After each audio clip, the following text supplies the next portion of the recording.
Hello, hello. Welcome, welcome, welcome. How you doing? How you doing? How you doing? Oop.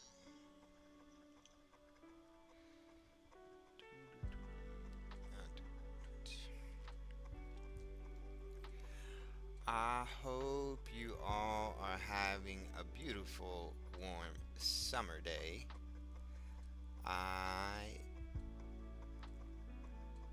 definitely did. I didn't do much, but at the same time, I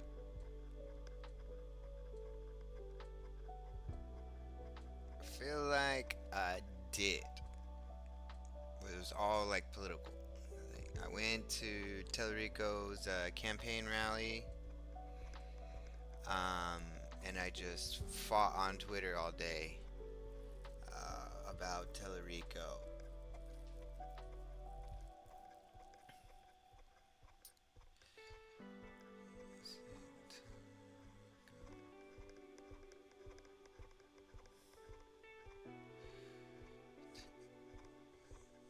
Oops.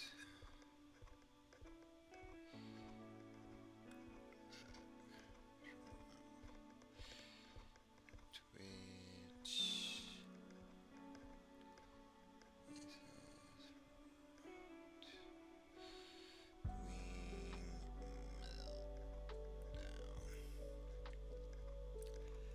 meltdown.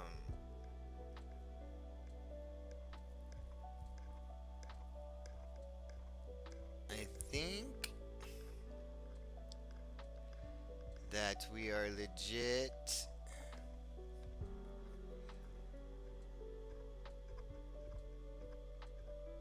seeing a movement of peace, clarity, and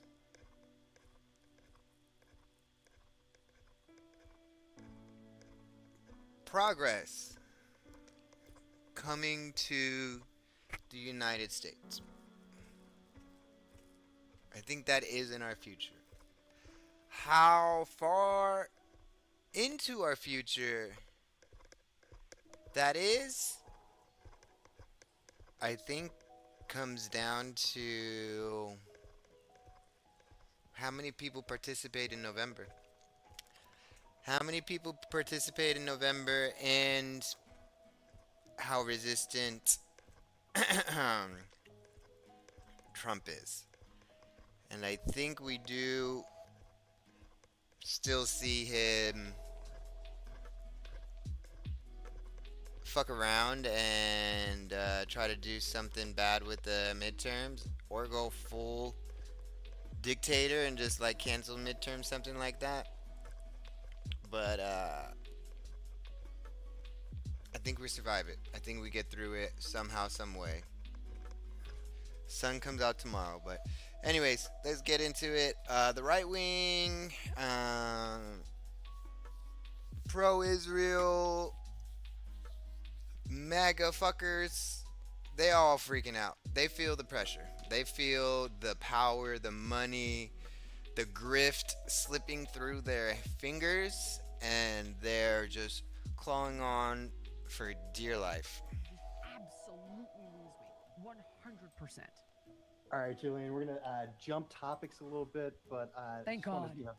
the connective tissue for this is, more things to fear in our No! civilized society. No, Yes, I Fletcher! Ugh, what do you got? So we have a clip from Jennifer Welch. Guys, can we throw in SOP one? Oh, you're me today. You're You have to killing go me. after these MAGA men. One example would be Jesse Waters. This man talks incessantly about masculinity. Joe Biden is not masculine because he sucks on soup. What kind of man sucks on a straw? He goes on and on and on so much about the idealized man, and that's a part of fascism. This, propelling this form of toxic masculinity. Why are you so obsessed with men, Jesse Waters? What's all that about? Why are you so obsessed with trans people? Why are you thinking? Look at her face. Look at this.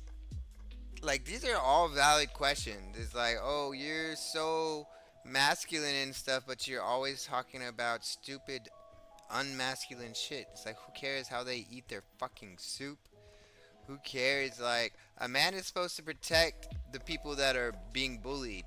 A man is supposed to be a protector and not somebody who's out there, like, bullying people, picking on minorities, calling other men unmanly. That's another thing. Like, I have not been called um un uh in the last few in the last few days I have been called not a Christian or anti-Christian so many times by these people, and I'm just like, that's just not a thing. About genitals all the time. True. Kind of flip the Facts. script. You know what's crazy? Why are all of these progressives going after straight men utilizing the insult that they're gay or implying that they're gay? Sam Cedar does this. Because they're closeted gays. Benny Johnson is a closeted gay. Like, they actually are. A little bit what? All the And I don't even- time, and she I didn't does it even as really well. They go, see that comment as calling Jesse Waters gay. I thought I read that as Jennifer Welch attacking his insecurity around his own masculinity. Like, you know, most guys, regardless of how masculine they are or how masculine they present or how buff they are, like, if you're a secure person, you're not just obsessing over it. You know, you don't watch a video of another guy eating a banana and think, ew, that's gross. Why is this guy eating a banana like that? It Did looks you deep throat that Yeah. banana? Did you gag on that banana? Oh, did you choke on that banana? right. Or, you know, I don't even remember the soup thing, but Yeah, you don't slurp your soup. Wow. Right. Like, what is that? If anything, that's more manly to just slurp the soup, you know, and not give a fuck. Either way, it's like I saw that comment as a attack on Jesse Waters' insecurity, which again manifests in this weird desire to constantly comment on other men and their masculinity or perceived lack of masculinity for bizarre, ridiculous, arbitrary reasons, like the way they eat soup or a hot dog or something. And then in the same clip, Jennifer Welch mentions, like, why you care so much about trans people, why you care so much about genitals. Like, it's not just a thing about other men. She was talking about other groups of people too. So it just seems like a completely insane misreading of this, to somehow assume that Jennifer Welch was being homophobic and calling Jesse Waters gay, like she's in 7th grade and she's just like, you're gay. Like, obviously that's not what's happening. Yeah, it's funny because, well, two things. Jesse Waters is actually the first one that brings up the like slight hand of gay, right? With the whole like, why are you sucking on that straw, right? That's the thing that real Sure. conservatives will piss and moan about, right? And if you watch The Sopranos, it's another thing that they'll talk about. They think if you suck on a straw, you'll suck on anything, you know? And it's just this old fucking super like fuck it up 1950s mentality where it's just like, you know what I mean? You're like eating pussy's gay, like that kind of mentality. Like anything that could be perceived as soft is gay, right? But Jesse Waters was actually the one in that anecdote that was perpetrating that, right? Because the straw could be perceived as a phallus, and oh, if you're putting a phallus in your mouth, like what are you? What kind of a guy are you, right? Like that, it's that kind of a mentality that she was mocking, because as Gavin pointed out, it reveals how fragile he is, how little he feels about himself, right? How his self-esteem is in the trash can, and so he has to obsess about shit like whether or not another man put a straw in his mouth when he was taking a drink. It's crazy. But I think the real tell here is that she planned this, right? She was like, oh, I'm gonna get him, and I'm gonna do the reverse Uno card where I'm gonna talk about how you're not woke because did you just bash him for being gay? She wants to be able to do the cancel culture thing so bad, even though here she is, a person who whines about how she had to leave the left and leave the Democratic Party because of cancel culture. Yeah, no, it's so weird to see her just like appropriate these like SJW identity politics arguments of being like, I'm gay, let me constantly remind you that I'm a fucking lesbian or whatever, and now let me find these weird offhand jokey comments and hyper fixate on them and smear the person who said it as if they're homophobic, when, like, for one, that's not even happening, and second of all, like in the case of Sam Cedar, making a joke or something, like who even cares? It's not obviously motivated by a place of fucking hate. If anything, he's just pointing out how hypocritical it is to be a member of the LGBT community and do a job where you defend the fucking fascist anti-gay Republican Party for a living. Like that's the point of the fucking statement. It's not. It's no one cares that you're gay.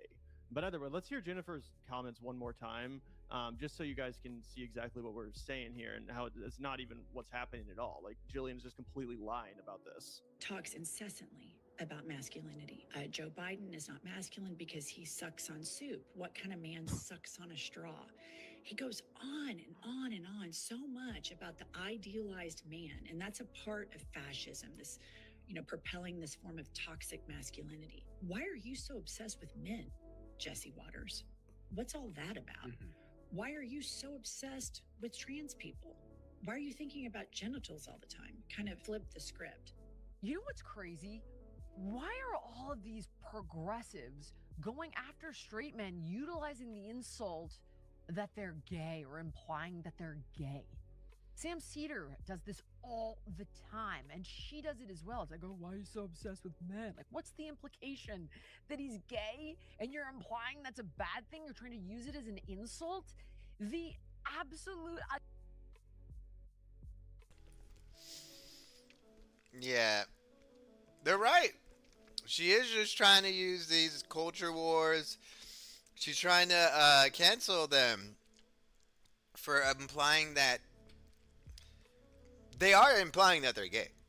Like, yeah, if you're always talking about penises sucking and a man's man, Donald Trump talks about blonde hair, blue eyed football players like they're fucking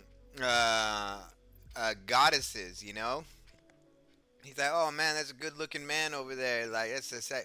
What, the whole speech with Arnold Palmer about Arnold Palmer's big dick? Y'all forget about that? Yeah, that's some closeted homosexual stuff. Like, that's how my gay friends talk about penises and stuff. Like 100%. That we're definitely implying that they're gay and they have some bi tendencies, and that's okay. But you can't be homophobic, transphobic, misogynist, and bi. Okay? That's not okay. Like, if you're gonna be bi, just be bi. It's okay. Like, if you and your wife swing, that's fine, bro. If you want to keep, if you want your wife to watch while you get pegged, like, bro, yeah, we're not gonna yuck your yum. But if you're gonna do all that and bash trans people and bash the LGBT community, then that's a problem. Then we gotta call you out on it. What the fuck, bro? These people are just disingenuine. They're liars, they're cheats, and they're thieves. Again, hypocrisy. She thinks she's of cooking you too. being an That's what's advocate so for sad. gays. She thinks she's really spitting here, and she's like, "Oh, I've got him now." And it's like, "No, lady, you are just not very bright, right? You are a jock, as some would call you, right? You need to, go do some ab crunches because your cerebral development isn't quite what it would take to have a job like this, right? Unless you want to really slum it and do it, a brain dead show like ours." You got to have some bandwidth to work with. And she just completely misses the mark here. It's like, no, the obsession with men is about control, right? It's about creating a narrow concept of what a person is allowed to be. And what that narrow concept is basically a loyal foot soldier of fascism. That's what they're trying to mold you into. They are trying to limit the, expanse of your emotional fucking experience to this narrow fucking idea of like hyper masculinity, always being tough, never being shallow, or never being shallow, never being soft, never being like open and vulnerable, excuse me, right? But the reality is they want you like that because then you're going to be more likely to impose violence, you're going to be more likely to be loyal to the state, right? That's what they're trying to do. They're grooming you into being a fascist. Yeah, 100%. And it's just true. Like, a lot of right-wing culture is based on this weird insecurity about your masculinity and stuff like that. I mean, look at, we were just talking about clavicular. What do you think that's all about? Oh, let me Exactly. obsess over how to make my fucking jawline more defined so that I fit the standard of what a man looks like. You know, I want to look like. Yeah, so much so that they're taking a hammer to their jawline so it comes back more prominent. He even admits it. He's like, I need liquid courage. I need some sort of substance to be able to go to talk to women. I get it. I'm always afraid to go up and talk to women. I've been afraid to talk to women since I was girls and women since I was, in middle school. Liquid courage definitely helped, but then it was a handicap, and after it was a handicap, it turned into um, a detriment. You get too sloppy, too drunk, nobody wants to talk to you. So I stopped alcohol, and I had to find a way to get past that, uh, um, fear and talk to women without any liquid courage or substance to help me. That's why I started dancing and started meeting women, and yeah, it's been a lot easier. I handled my insecurities and talk like normal. These closeted right wing extreme men, they don't know how to do that. They do not know how to do that, so they attack other people.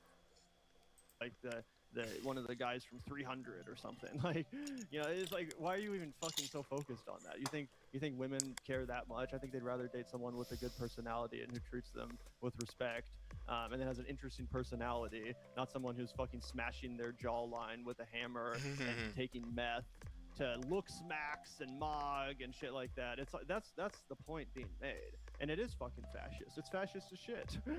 It is 100% tied to this fascist ideology, and a lot of people, ourselves included, have made the point over and over again that a lot of fascists, they have issues with women, they have issues with dating. They feel insecure because they've been rejected, and they want to take that out on other people. They want to be in control and feel power in this way because they can't feel it in their personal lives dominating some woman or whatever. You know what I mean?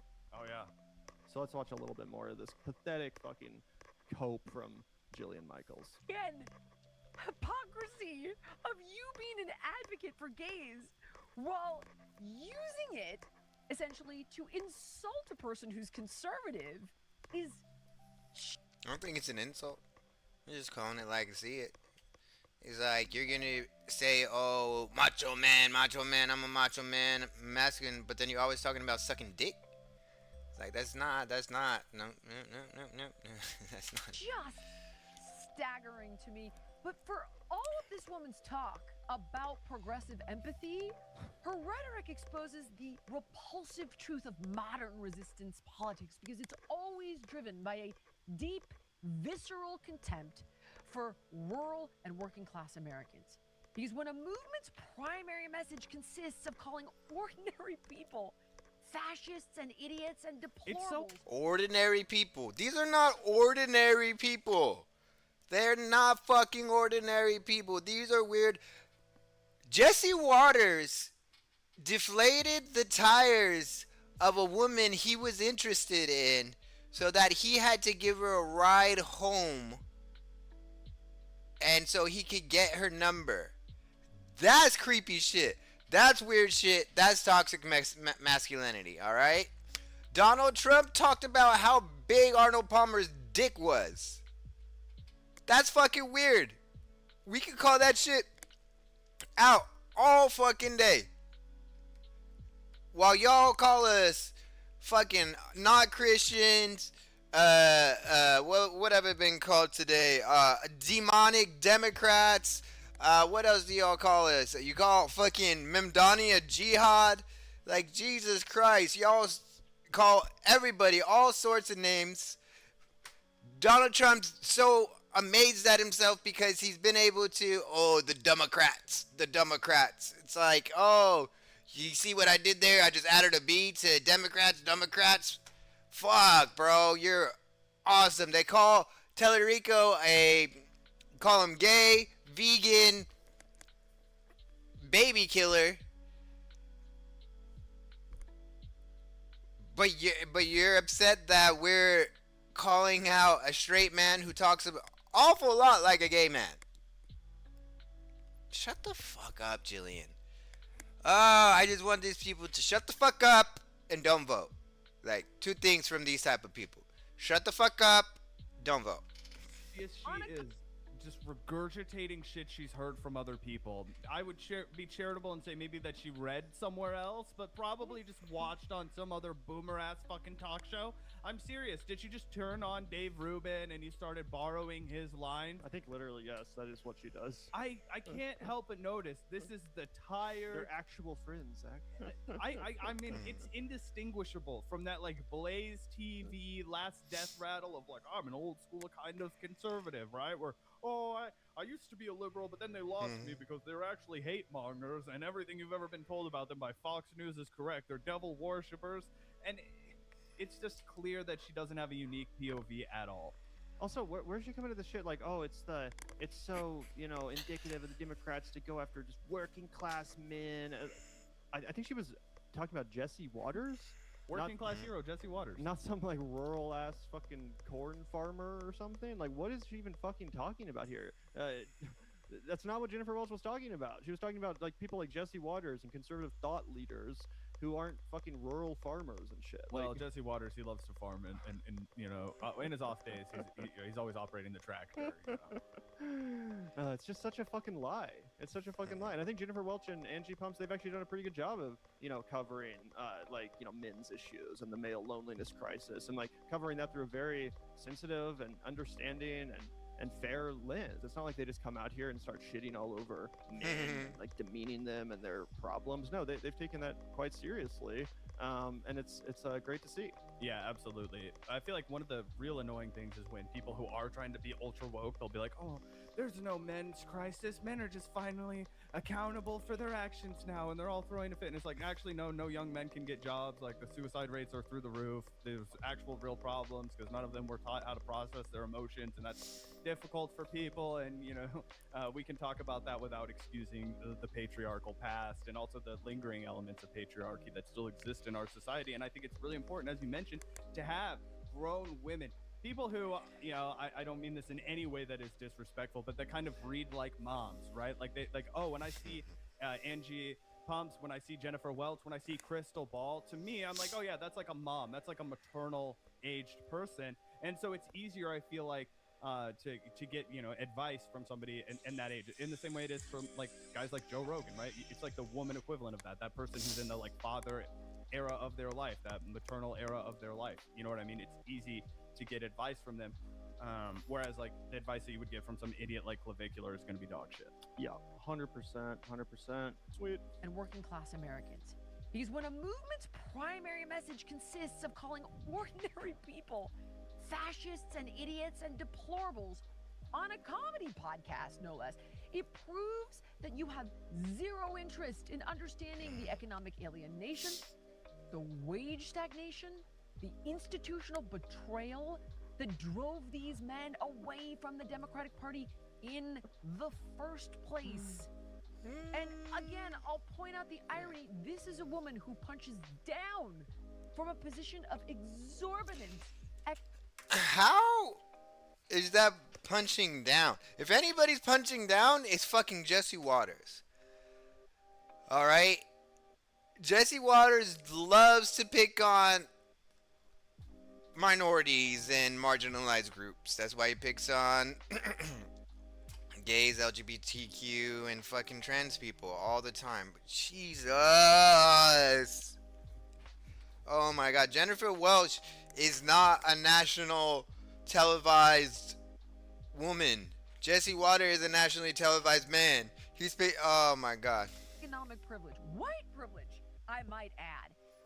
There was a clip very recently. Jennifer Welch is punching down on Jesse Waters.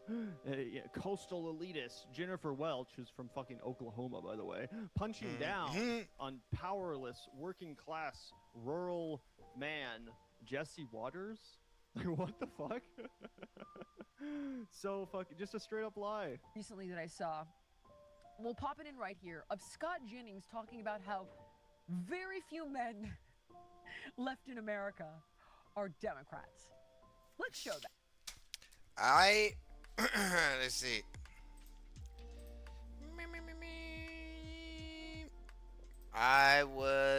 I'm not a Democrat. I will say that. However, let's see. 1, 2, 3. We'll start over here. All right. 1, 2, 3, 4, 5, 6, 7. Oh, James Tellerico, he's 8, 9. I see a lot of men Democrats here. Maybe they're not all Democrats. But they are at a rally for a Democratic, damn, I need to whiten my teeth. Fuck. They all are at a rally for a Democratic man. That is for sure a thing. Let me see. How many registered Democrats are men? Men make up 44 to 46% of registered voters who identify or lean towards the Democratic Party. So 46%. 46% of what?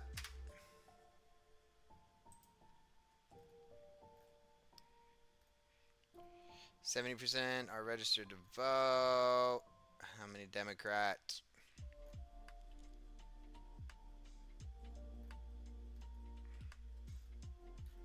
Oh. So half of the Democratic Party are men. All they do is fucking lie. All they do is lie. Don't let them lie to you anymore. If they tell you a fact, you just say, time out.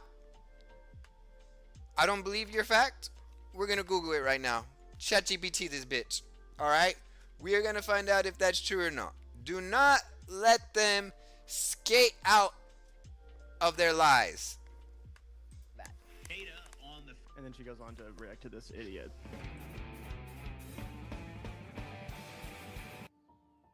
Hey guys, so I'm sitting here prepping for the show and eating, and Crystal tells me that Hassan Piker and Cenk Uygur were both banned from the UK. Their visas were revoked. And the reason is they criticize Israel. I wish I was kidding, I'm not. Did they try to, like, say, Crystal, that, oh, they're anti-Semitic or something like that? I don't even think they said that. According to Cenk, they just said they didn't like that he said Israel controlled our government. By the way, what an ironic way to react, because, like, you're just making his case more solid. Correct. Like, what a ridiculous... Oh, yeah, you're so out of bounds, and I will do exactly the thing that you said I do. Like, what the fuck is this? We'll show you by banning you from our country on behalf of Israel. We'll show you that Israel's not in charge.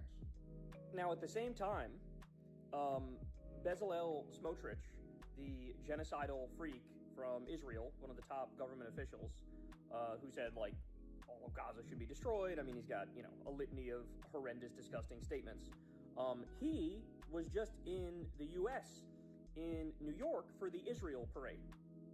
So, if you're following along here, genocidal criminals are apparently allowed in our country, but Hassan and Cenk can't go to the UK because they've said mean and accurate things about Israel.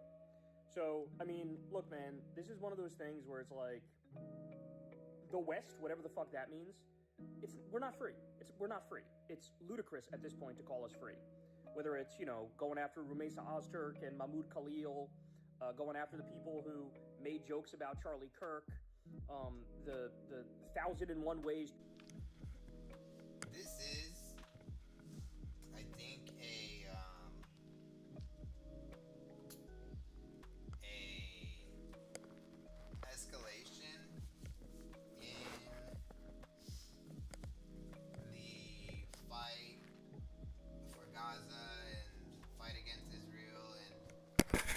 fight against everything that the left movement is really pushing.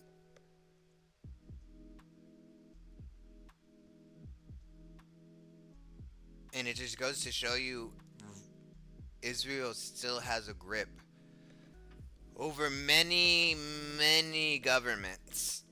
They have levers that they still can pull. And they are pulling and they're using. They really do not feel that they are in the wrong in anything that they're doing. And the right wing, who used to be about freedom of speech, who used to believe that every time you made a law,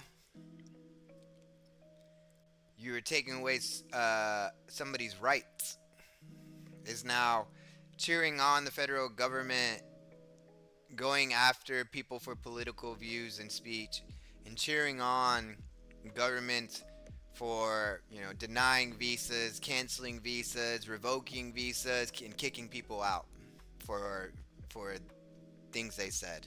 It's fucking bullshit. Fucking assholes. Trump has like sued the media and tried to silence the media for criticizing him. It's at the point now where it's like we've hit a tipping point, and I think it's fair to say we are in outright authoritarianism, not only in this country but in the UK. And I should point out, this was the Labour government that did it in the UK. The Labour government. So what's supposed to be the nominally left-wing party just decided to ban Hassan and Cenk for criticizing Israel. In fact, Hassan, when he was going to the UK, one of the things he was going to do, among a bunch of things, is have some sort of event or do some sort of interview with Jeremy Corbyn, the former leader of the Labour Party. But now the Keir Starmer's Labour Party is apparently so authoritarian and so anti-free speech and so anti-truth that you get banned for saying things that are just factually accurate. By the way, like, as I'm sure you guys know, I've heard Hassan do rants and Cenk do rants where they actually like stress the point that you cannot and should not blame all Jews for the actions of Israel. And they've explained that in phenomenal ways where there's no denying these people actually care about anti-Semitism, but they also are anti-genocide and anti-apartheid and anti-terrorism. But here we are, man. I really feel like the Israel lobby is sort of out over its skis here. Like, you've already lost the entire younger generation, and this is only going to like lock that in place and solidify it. It is wild to me that you can have stuff like this happen. You could have these like anti-BDS laws in America where you can't get a government contract if you criticize Israel. It's very strange, the like outright authoritarian extremist tactics that this government uses and this lobby uses to try to get their way. It really is. They really are like among the worst of the worst in terms of their impact on our politics. And the thing is now, everybody sees it. Everybody sees it. There's no way around it. You're not going to gaslight us out. Yeah, and then I think part of the reason it did get this far, or we are so deep into it, is because like legitimately they were getting constantly attacked. They needed the Iron Dome to protect themselves. Multiple terrorist organizations just vowed to end Israel and stuff. So they had our sympathies. But then they were like, you know what? You know how we can solve this? You know what would be the best way to stop this? What if we just kill them all? Men, women, and children, what if we just killed them all and took over their land? Then we wouldn't have to worry about missiles and rockets being shot at us anymore. So when they decided to do that, when they decided to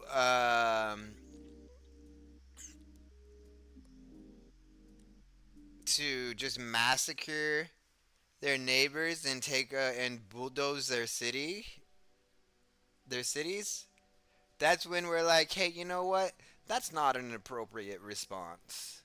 We do not condone that. We do not want to support that. We should not be financially supporting that. So could we not? And then we took a closer look at them. They're like, damn, we give them so much money. We give them so much help. We're in a war with them because they felt like it. Out of the obvious truth that you guys have way too much money, way too much impact in our politics, and now to the point where, like, you know, well-meaning, left-leaning commentators can't even go into your country to give a speech. Like, and stop and think about this. So if you're in the UK, like, you could just turn on Twitch or go to YouTube and watch Hassan say the same things that he would say if he was giving speeches in the UK in person. Like, what do you, like, how are you, like, keeping the country safer or whatever fucking bullshit you want to peddle here? And the fact of the matter is, it's got nothing to do with that. They know it's got nothing to do with that. You are committing the ultimate sin and the ultimate crime if you criticize the Israeli terror rape state. Okay? That's how they view it. So we're going to try to censor you. We're going to try to silence you. And they're trying to lay a precedent here where it's like, if you're thinking about speaking out, if you're thinking about criticizing Israel, don't fucking do it. Shut the fuck up, or maybe your life gets ruined. Right? Maybe you can't go to these places that you want to go to because you dare to actually tell the truth about the genocide that we all witnessed with our own two eyes. So, I don't know, man. It's really dark and really disturbing to see even a labor government, right, who are supposed to nominally be the good guys. Even the labor government is now just going full, like, MAGA, authoritarian, fascist, and catering to, like, the worst government on earth. If I'm being honest, it really makes me think, like, they have insane dirt on Keir Starmer as well. Like, that's actually what this makes me think. In the same way that we know that, you know, Trump is blackmailed with the Epstein files, and they got all sorts of dirt on him, and I'm sure we don't know the half of it at this point. It makes me think that they have something really, really dark and disgusting. It'd be funny if they if, like, Trump forgets that they have dirt on him and he does something to piss off Israel and Israel leaks, like, his fucking child abuse. It's the video of him abusing a child. Not like haha funny, because that's still terrible, but like end of the Trump regime funny. And disturbing on Keir Starmer, because this is, like, on top of being stupid and wrong, it's also kind of humiliating. It's also humiliating. So anyway, solidarity with Hassan, solidarity with Cenk. I genuinely find this crazy. And I'm, you know, me and Chrysler are looking at each other like, I guess we're banned from there too, probably. You know, like, if we were to try to go, it'd probably be the same shit, right? Maybe we're fortunate enough because there hasn't been as many negative headlines about us, but we're getting there. We're getting there. Maybe a year or two more before there's just as many, like, outrage headlines about me or you as there is about Hassan, you know? So, yeah, truly. But I would say to Hassan, wear it as a badge of honor, you know? Wear it as a badge of honor. This is one of those things that, like, they write about it in the history books. And they say, like, yeah, this is when everybody lost their fucking minds. And they went full authoritarian to protect the world's most depraved, genocidal, terror rape state that's currently committing multiple genocides and fighting on 7 fronts. So, wear it as a badge of honor. But, what a dark, dark world that we live in, man. Why is this on my timeline? What the fuck is this?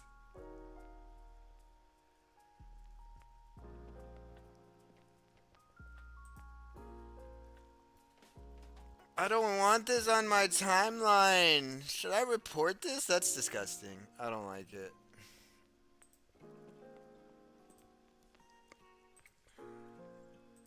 I think it's safe to say that Republicans just got nightmare news in Texas.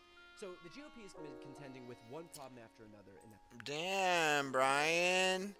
You've been working out, been hitting the gym. You look thick, boy.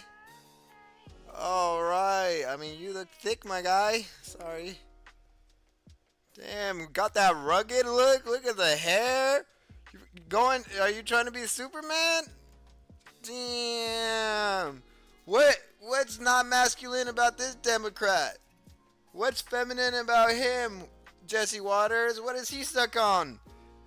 I'll tell you, titties. State. First, James James Tallarico, who had been consistently polling highest against either John Cornyn or Ken Paxton, won the Democratic primary. Then Trump decided to endorse the worst polling Ken Paxton. Then Ken Paxton went on to win the Republican primary. But it was this latest update that poses a legitimately fatal issue for Republicans' hopes of keeping that Senate seat. So according to a new poll from Texas Public Opinion Research, which took place after the Republican runoff, not only is James Tallarico leading Ken Paxton 47 to 44, but 30% of Cornyn runoff voters say they would vote for Tallarico in the election. That is untenable if you are Ken Paxton. And lest you think that this was some poll of a bunch of crunchy liberals, the same poll has Republican Governor Greg Abbott leading his Democratic challenger Gina Hinojosa 46 to 41 in the governor's race, which means that many of the same people who are avowed voters for Greg Abbott are also avowed voters now for James Tallarico. And that all might be owed to the fact that Tallarico has a net positive favorability of 7 points, while Paxton's favorability is at negative 19 points. Not great. Also worth noting here that Beto O'Rourke, who came within 2.5 points of beating Ted Cruz in 2018, was actually trailing Ted Cruz at this point in the cycle by about 9 or 10 points. The fact that Tallarico is up by 3 points is obviously good news if you're looking to finally flip Texas from red to blue. And by the way, you know that Republicans are getting nervous when the 2 attacks that they've tried launching against James Tallarico is that he's vegan, which is not true, and that he's not straight, also not true. They are losing 30% of Cornyn voters, and they're out here trying to convince Texans, who, like the rest of Americans, are paying more for everything right now, that this election should actually be a referendum on what kind of meat James Tallarico eats and who he's sleeping with. And it's worth noting that as the result of these lies, by the way, the Tallarico campaign actually released a photo of James and his girlfriend. His girlfriend is an attractive Latina, probably not a bad thing in Texas. Baddie Latina. Her ancestry founded Galveston, Texas. Now, if you from Texas, you know where Galveston, Texas is. You know how important Galveston, Texas is to Texans, all right? They're making fun of, look at this goofy white man and his beautiful Latina. That is Texas right there. That is Texas personified. A goofy ass white man finds himself a beautiful Latina, and they get together and they build a beautiful interracial family. All right. I hope they look like her. Hid their kids. And probably not a bad thing with Texas's huge Latino population. And it also inadvertently highlights the fact that Ken Paxton is in the midst of a divorce right now because he cheated on his wife.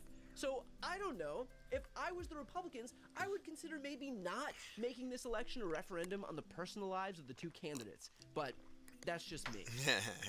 Now comes the buzzkill part. I presume some of that 30% will eventually come home to Republicans and they'll vote for Ken Paxton. That doesn't mean that Republicans don't have a lot of work to do to persuade those people, which, by the way, is going to cost them a lot of money and time and resources. But the question becomes how many of them will stay with Tallarico. Even if it's like 10%, that is a huge coup. Considering right now independents are breaking for Tallarico 64 to 21 and moderates are breaking for him 72 to 15. So even a small chunk of Republicans would likely be enough to seal the deal. But that doesn't just happen in a vacuum. It is the result of working to persuade folks every single day. To that end, James is one of my interview guests coming up this week, so help him and the rest of our candidates spread the word as we inch closer and closer to midterms. You're watching the No Lie podcast. Next up are my interviews with James Tallarico, Tommy Vitor, and Juliana Stratton. No Lie is brought to you by Shopify. When I started this podcast, it seemed like I had to figure out everything on my own. Scripts, setup, camera, audio. It was super overwhelming, and every day seemed to introduce to endorse Ken Paxton over John Cornyn. Well, I don't think it really matters what's going to happen in this Republican runoff because we already know who we're running against. We are running against the billionaire mega donors and their puppet politicians. And that is embodied by Paxton or John Cornyn because both of them are are deeply corrupt. Both of them are far more interested in serving their billionaire mega donors than serving the people of Texas.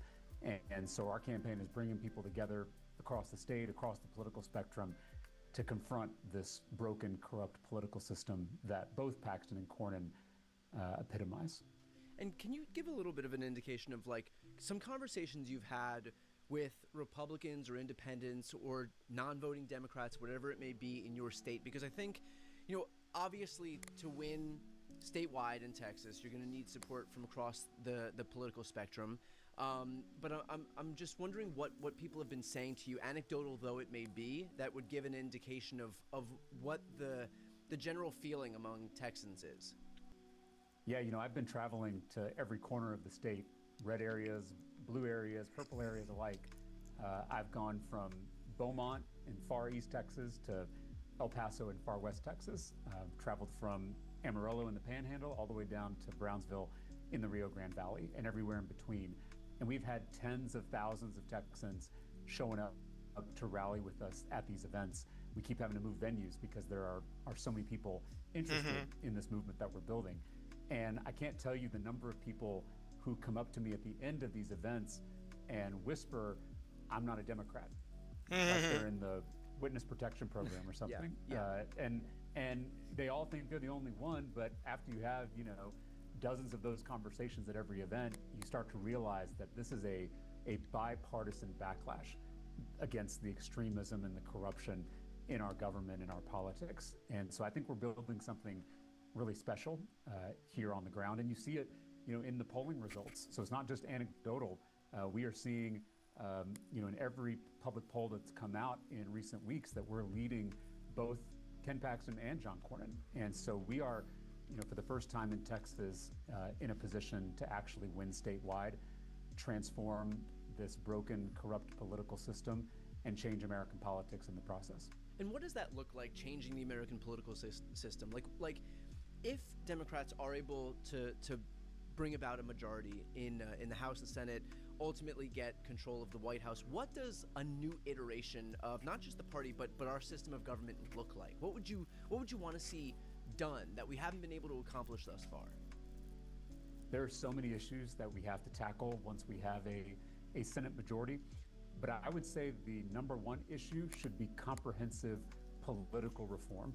It should be getting big money out of our politics, banning corporate PACs, banning super PACs, overturning Citizens United, and banning members of Congress from trading stocks and enriching themselves while they're in public office. But it also should include going after the forms of corruption that don't involve money.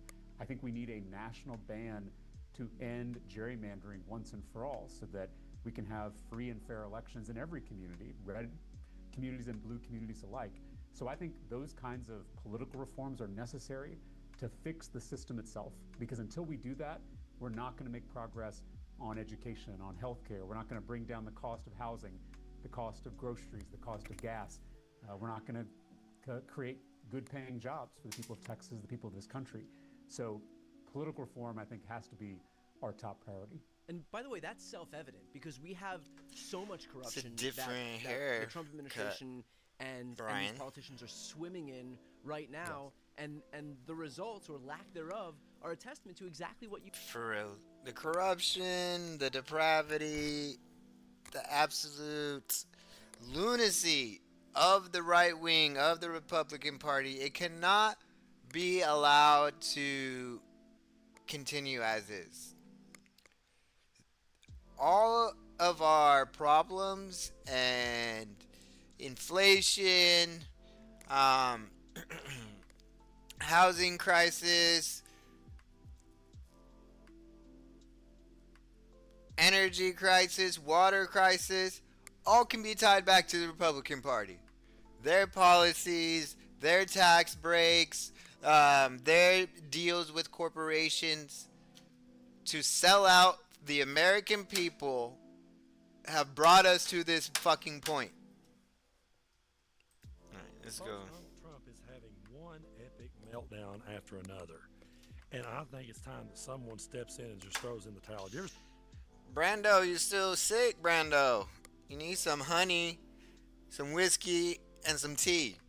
seen the match with Mick Foley and The Undertaker, the Hell in a Cell, where Jim Ross yelled, "Stop the damn match, enough is enough"? That's where we're at with this. It's like, please, somebody stop the damn match, because this is absolutely some of the most embarrassing things that I've ever seen from a sitting president. I'm just going to pull the video up here on the screen, and I'm just going to let it play while I sit here and talk. This was Donald Trump after midnight last night, just completely crashing out on the internet. I'm so happy some judge said that he needs to take off his name from the Kennedy Center. I fucking love that. I fucking love that. If I were elected president, my first executive order, remove Trump's name, face, photograph from everywhere. Donald Trump's name, face, autograph, photograph should not be anywhere on federal property. That'd be signing executive order number 1 for Daniel McCann. Remove Donald Trump's name, autograph, and photograph from all federal government property. If he was anyone else, if this was your grandpa, if this was your dad, if this was your uncle, you and your family would be having an intervention with this man. You would be setting him down and saying, "You're not okay, you need to seek help." I got a funny story I'm going to share with you all, okay? I don't usually talk about my personal life, but this is pretty damn funny. So a couple of nights ago, my 8-year-old son had a really bad nosebleed. It just came out of nowhere. His nose starts bleeding. It's like, oh crap, what are we going to do? So I got tissue on it. I'm trying to get him, situated, and I'm trying to get a new bottle of soap open so that I can clean him up because he made a mess. And so I'm trying to get the lid off this new bottle of soap, and I can't do it. And there's a bar of soap on my counter, and I'm like, ugh. And finally I get mad, and I throw the soap in the trash, the new one. I'm like, ugh, I got mad. And I reached and got the bar of soap, and I washed him off with that. My son later says to me, "Dad, are you okay?" I said, "Yeah, I'm fine. Why?" He said, "I haven't seen you get mad and crash out like that before." I was like, "Well, I was just frustrated trying to get that soap open. Your nose was bleeding. I was trying to help you." He's like, "Dad, are you okay?" He kept circling back. This 8-year-old kid kept circling back. The next day he comes up to me and he says, "Dad, are you okay?" I was like, "Yeah, I'm fine. Why?" He's like, "Well, you kind of crashed out last night." I was like, "Son, I just simply got mad for a minute. By the way, I went back and dug the new bottle out of the trash and used it." But my kid was that worried about me over just having a moment where I was like, and the President of the United States is posting crap like this after midnight, and no one is stepping in, and no one is saying, "Dad, are you okay?" Nobody loves him.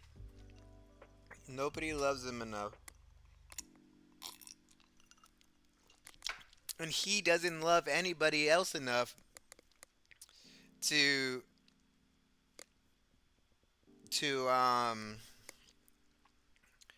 actually listen, to actually hear them.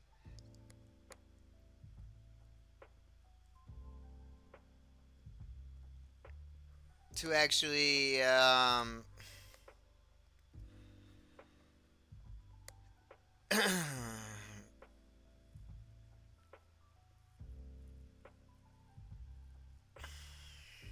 to actually be able to look at his posts, look at what he's doing, and be like, you know what, this is crazy. I shouldn't be putting myself on the Mount Rushmore. I shouldn't be putting my name everywhere. I should be more humble. All right? Yeah. I should be like that. No, he doesn't love anybody, and nobody loves him enough to have that conversation. Hey, Uncle Donnie, are you okay? J.D. Vance, Marco Rubio, who is trying to line up at the moment to have a career after all of this, they're not stepping in and saying, "Are you okay?" I remember a time, and I've said this so many times on the channel, I know it may get repetitive, but we've got a lot of new listeners here, and I want to thank y'all so much for being here, for subscribing. If you haven't hit that button already, be sure and hit it, because we're inching closer and closer to 1 million, and I hope to get there soon. I appreciate y'all so much. But I've said this many times. We used to live in a world where politicians were held to a higher standard. Dan Quayle just simply put an E on the end of potato and got laughed out of the room. No one ever took him seriously again. Howard Dean screamed at a rally one time, just trying to pep up his crowd. And they said he didn't have the temperament to be president. John Kerry one time said he couldn't believe that George W. Bush fucked up the war as bad as he did. They said, is that the type of temperament, is that the type of person you want talking around your kids? And yet Donald Trump is up late at night, crashing out like this. and having these moments where his brain is just total mush. Now, I don't like playing his clips here on the channel, but the reason I'm going to play this one is because I want you to see how in one interview, which was a disaster, by the way, this Laura Trump interview was one of the most embarrassing things I've ever seen. If you want to see somebody just sit and hurl softballs at him and then him still come off the rails with the softballs, watch it yourself. But I'm only going to show this one clip for a reason. He says in one part of the interview that they've not done anything to Iran's military. He says we've not hurt their military at all, after saying for weeks that they don't have a military. And then in the same interview, a few moments later, he says we've completely wiped out their military. The dude's brain is mush, but take a look. Their Navy is totally gone, 100%. Their Air Force is totally gone, 100%. Their military, we've sort of left it alone because... It looks like he just got out of a mud bath or something. Like, the orange, he doesn't have an orange glow. He has a muddy glow. Like, you can't tell me that man is healthy. Look at how puffy his eyes are. Because he doesn't get enough fucking sleep. He's gone to the doctors 3 times. Gotten 3 CT scans. You don't get 3 CT scans if you're fucking healthy. Because we think that their military is somewhat moderate. They have other people that aren't moderate. We've taken them out. We've taken different forms of leadership out. We've actually left their military alone. People would be surprised to hear that. Is that his daughter-in-law interviewing him? Ran out of people. Yeah, with Laura Trump. Yeah. His fucking daughter-in-law interviewing him. That's crazy. Because mistakes have been made in wars where you wipe out everybody and then you have a country that's, you know, for 40 years can never rebuild. You look at what happened with Iraq. We did so. Iran is in a very bad position. They have no military. All they have is good talk, and they have a fake press. You know, the fake news is probably their biggest asset. And I put something out on Truth the other day that I think was very profound. It said that we wipe out their military, we wipe out their Navy, their Air Force, their anti-aircraft, we wipe their... Folks, even Laura Trump has to know that his brain is mush. She's going to sit there and continue to throw him these soft... Did he just do a rewind? Did he just fucking, what are the rope-a-dope back into the same fucking comments? Is that what happened? Grandpa, you just told me that. You just said that we wiped out their military. And you're going to say it again? Holy shit, yo. Put Grandpa to bed. These old fuckers need to retire. How are you 72 years old, 80 years old, and still out here to listen? I have something to finish. I'm not done with the job. I need to complete the job. Bitch, you have had 20 fucking years to do whatever you fucking wanted to do with the government. If you haven't completed it in 20 years, you just don't got it in you. Just fucking retire to Florida and chill the fuck out. Fuck, bro. Boomer society is holding us back. But there has to be a moment behind closed doors. I truly do believe this. There has to be a moment behind closed doors where his family and the regime is talking about what do we do next? How do we get out from under this? And I really do believe that they're simply going to milk him for everything he's worth and use him as much as they can to get as much stuff done. I really do believe that they know it's bad. I really do believe that they know they've got a train wreck happening right in front of them.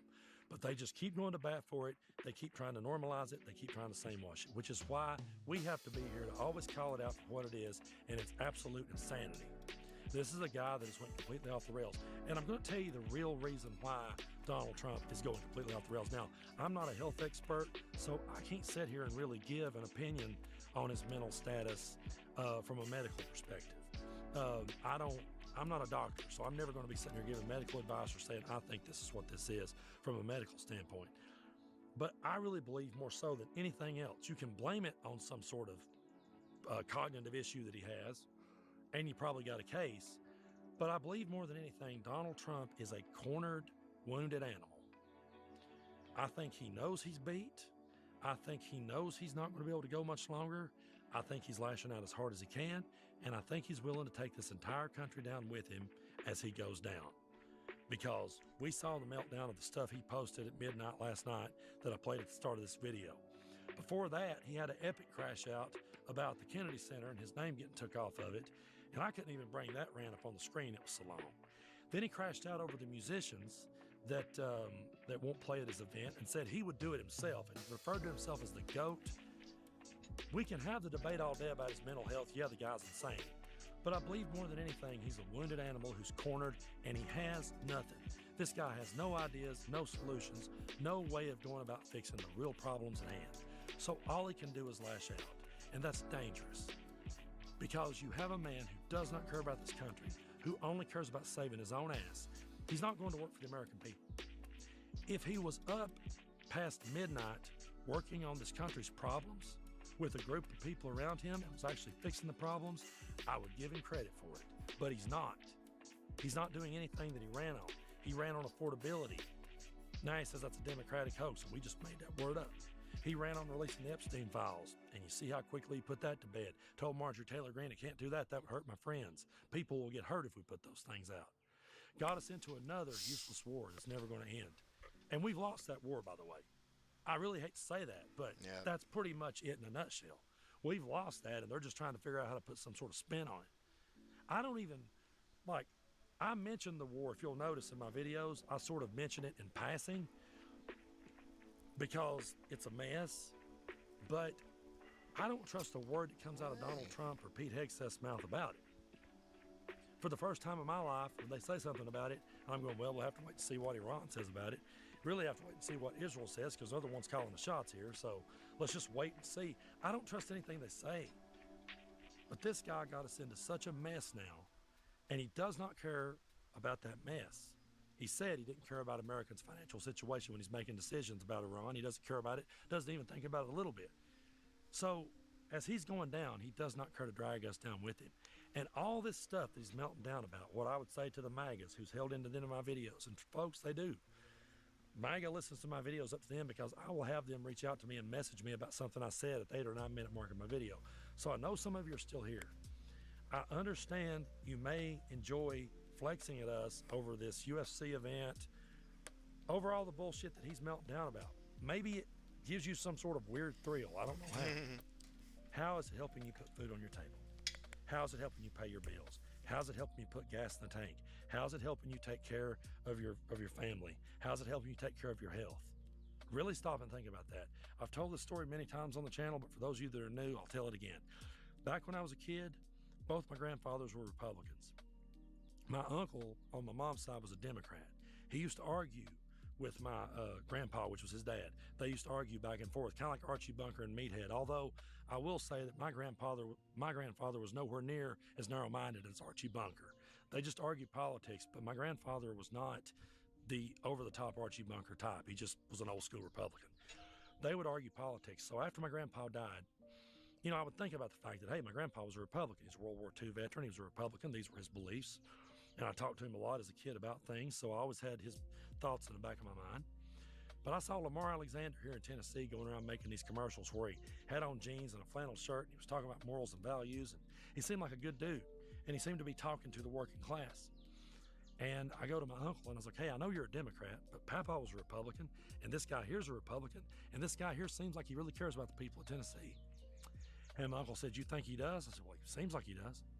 He said, well, you do understand the only time he put on that flannel and that pair of jeans was when he was doing those commercials, right?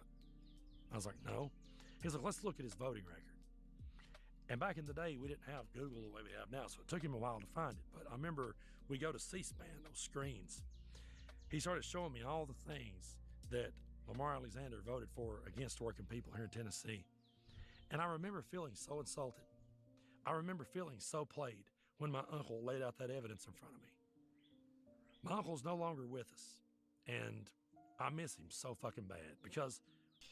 I'm sorry, Brendo. I'm sure he would be furious about what's going on with this country. If he could have lived, and if dementia hadn't got the best of him... Oh, no. he would have blew me out of the water if he could have conveyed who he was on a screen like this. There wouldn't be a Tennessee Brando channel because I would just be sitting back editing his videos. He was absolute master. But when he showed me that, I felt so insulted that he's a that's a good point. It's like don't listen to these culture wars. Don't listen to what they say. What are they doing? What are they doing to help you? What are they doing to hurt you? A war with Iran. That's hurting you at the gas pump. Data centers everywhere, hurting you with your energy and water bills. Tariff wars, hurting you at the grocery store. What else? Fucking building a ballroom. You stealing your tax dollars to build a fucking ballroom. Like, what are they doing to help you? Nothing. What are they doing to hurt you? Lots of things. Financially. It's like, you feel these things every time you go to the grocery store, you go to the pump. Every time you're like, what the fuck? $4, $5, $6 a gallon? What do you mean I just spent $30 on groceries and all I got was bread, fucking milk, what else again? Like sandwich meat? Like, what do you mean? How is this $7 for a bag of chips? Are you insane right now? How are we supposed to get ahead? I think, oh yeah, let me see. I think they just came out and said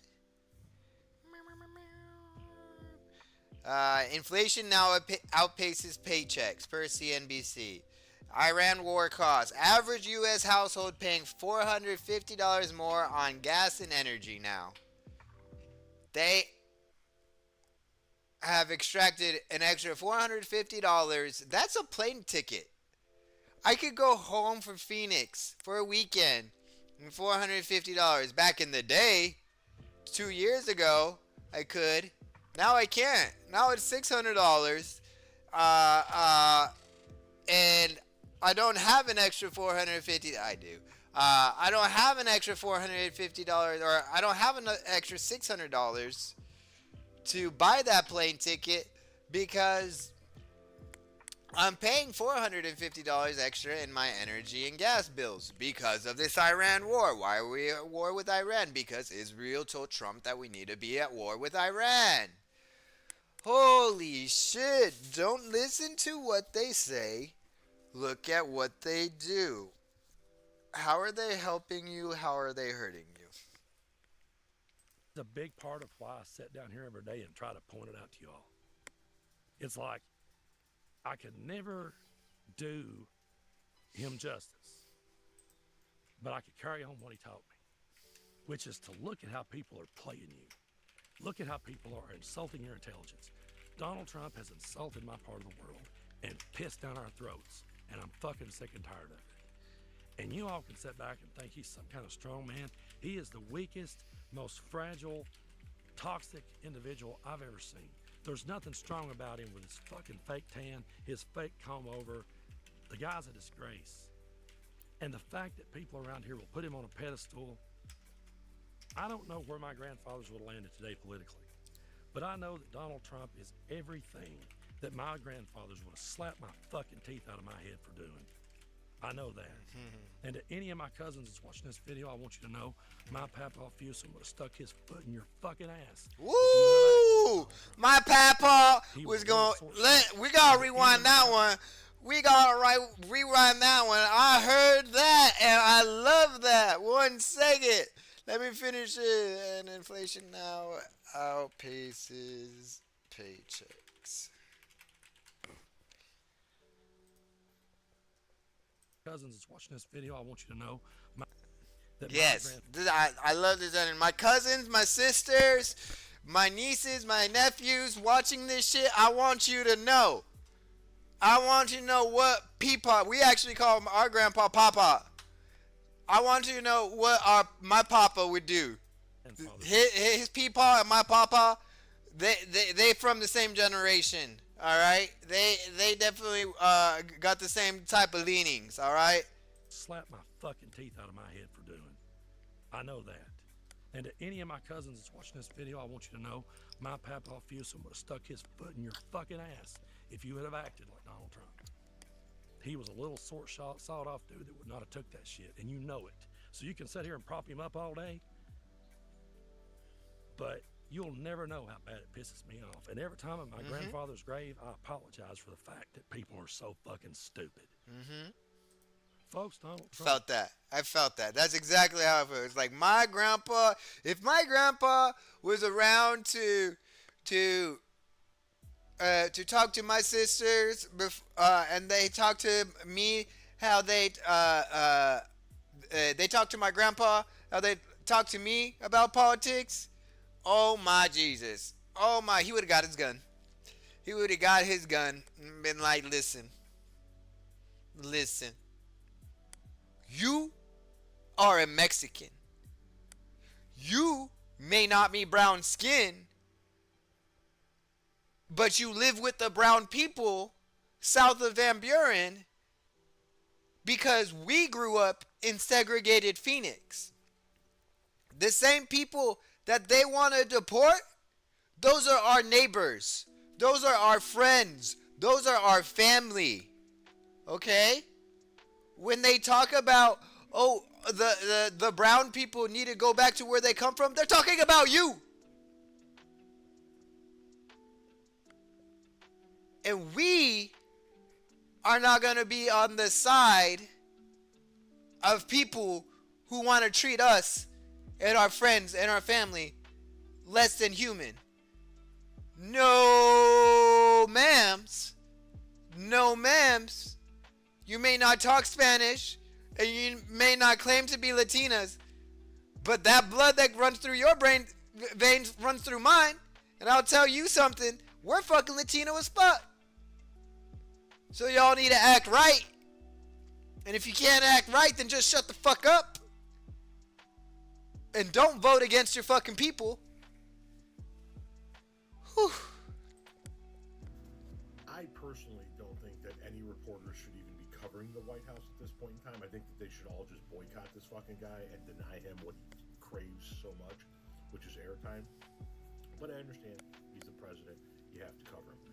So, given that unfortunate fact, what I can't grasp for the life of me is why nobody in the news calls him on such easy bullshit to call him on. For example, Donald Trump is not just focusing on his arch or his ballroom or the reflecting pool. He's doing work to all kinds of different fountains and whatnot throughout Washington, D.C. And here he reposts something from this person, Daniel Turner, talking about how these fountains haven't worked in decades. Biden brags about his Amtrak use. He walked past these broken fountains 20,000 times as senator, and not once as VP or POTUS did he try to fix them. Because that is what he really thinks about America. The first thing I would tell you is don't ever just take Donald Trump's word for it that something is broken or in need of renovation. Sure. He's just trying to put his own stamp on everything. But more to the point, okay, there's Donald Trump essentially saying by reposting this, that these fountains haven't worked in decades. Well, would that include the 4 years that you were president before? And if so, why didn't you do it then?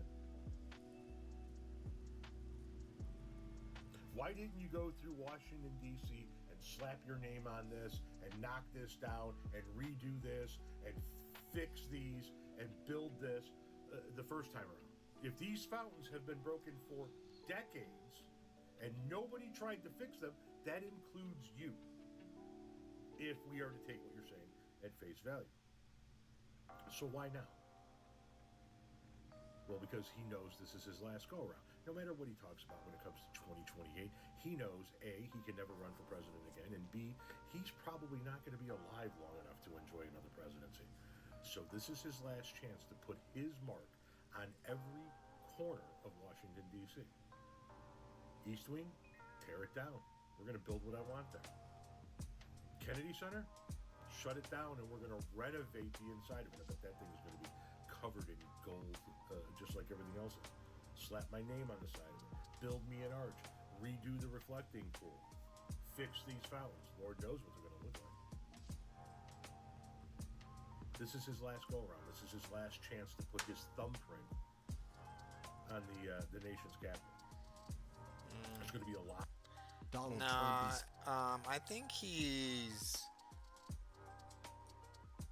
I mean, who spent the fucking $1 billion?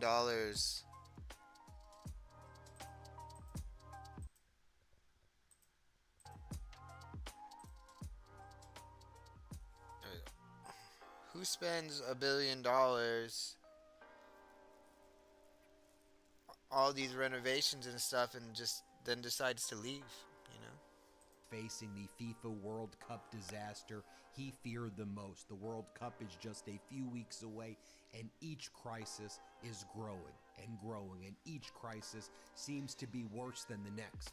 Donald Trump appointed Rudy Giuliani's kid, Andrew Giuliani, to lead the World Cup in the United States.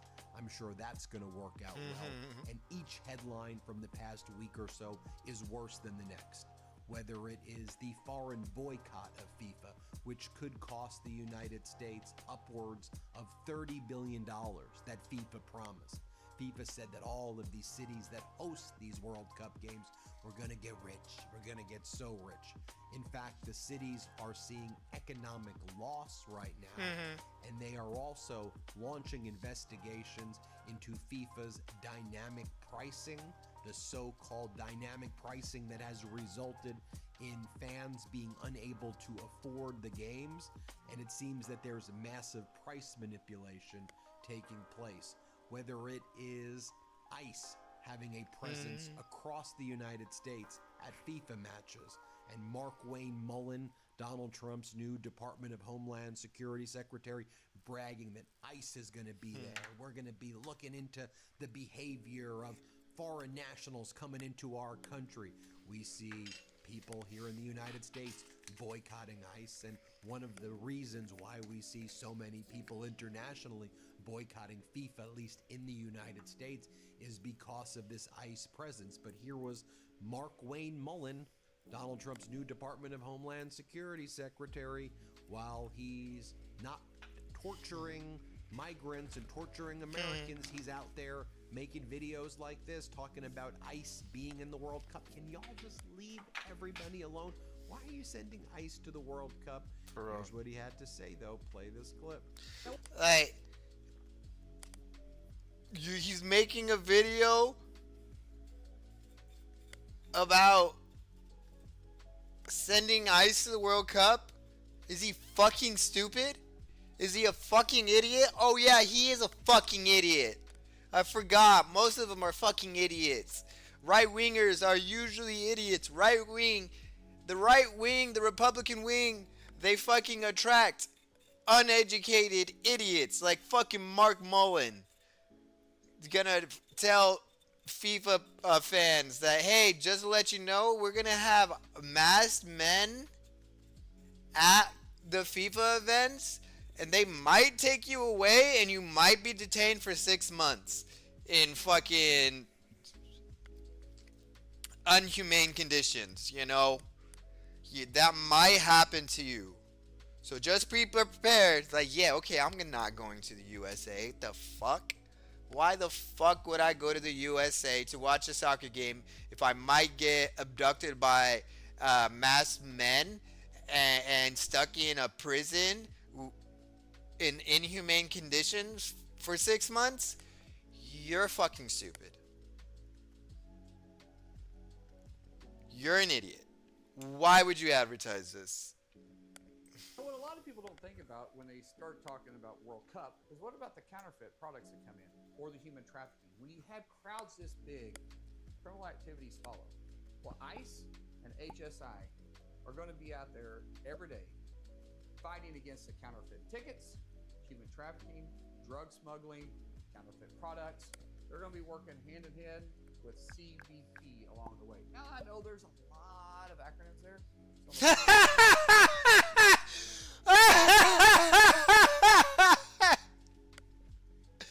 There was two!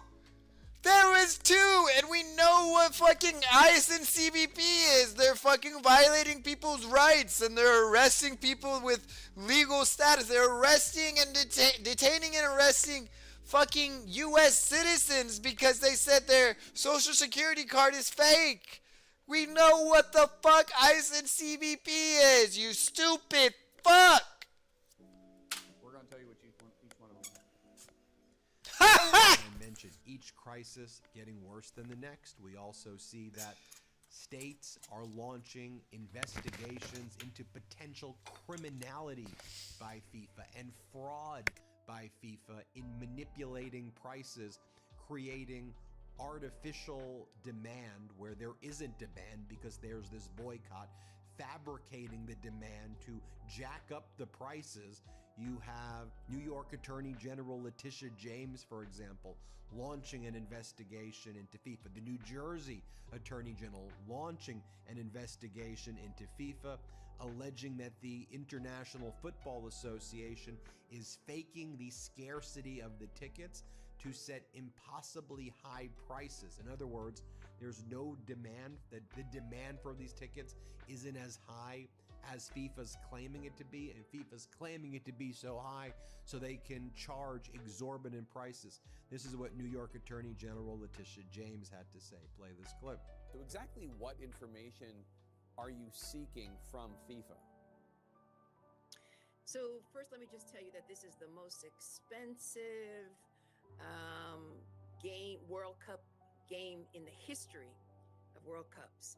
And so many fans are really excited that the World Cup is coming to this region. But unfortunately, FIFA has engaged in this ticketing scheme and these high-priced tickets. And so we issued subpoena, along with the Attorney General of New Jersey. And we are seeking information with regards to the pricing, the ticketing, and the marketing that they are engaging in, because they are accountable, obviously, to consumers. And I have a responsibility and a duty to protect consumers. And we have been reviewing media accounts which indicate that from October 25th to November 26th, FIFA has raised the price of tickets for 90 of its 104 games, their matches, to almost 34%. And the final game at Giant Stadium has increased to the tune of where ticket prices are at $4,000. And I've heard from consumers and I've read media reports, and so it's incumbent upon me to look into this and to investigate. And so we issued subpoenas to get some answers. And then there is the Ebola outbreak right now in Africa, where you have a real dire situation taking place in Congo. And FIFA is now saying that if you're in Congo, you can't come to FIFA. So, and this is the first time the Leopards, the Congo football team, is going to be in the World Cup since like 1974.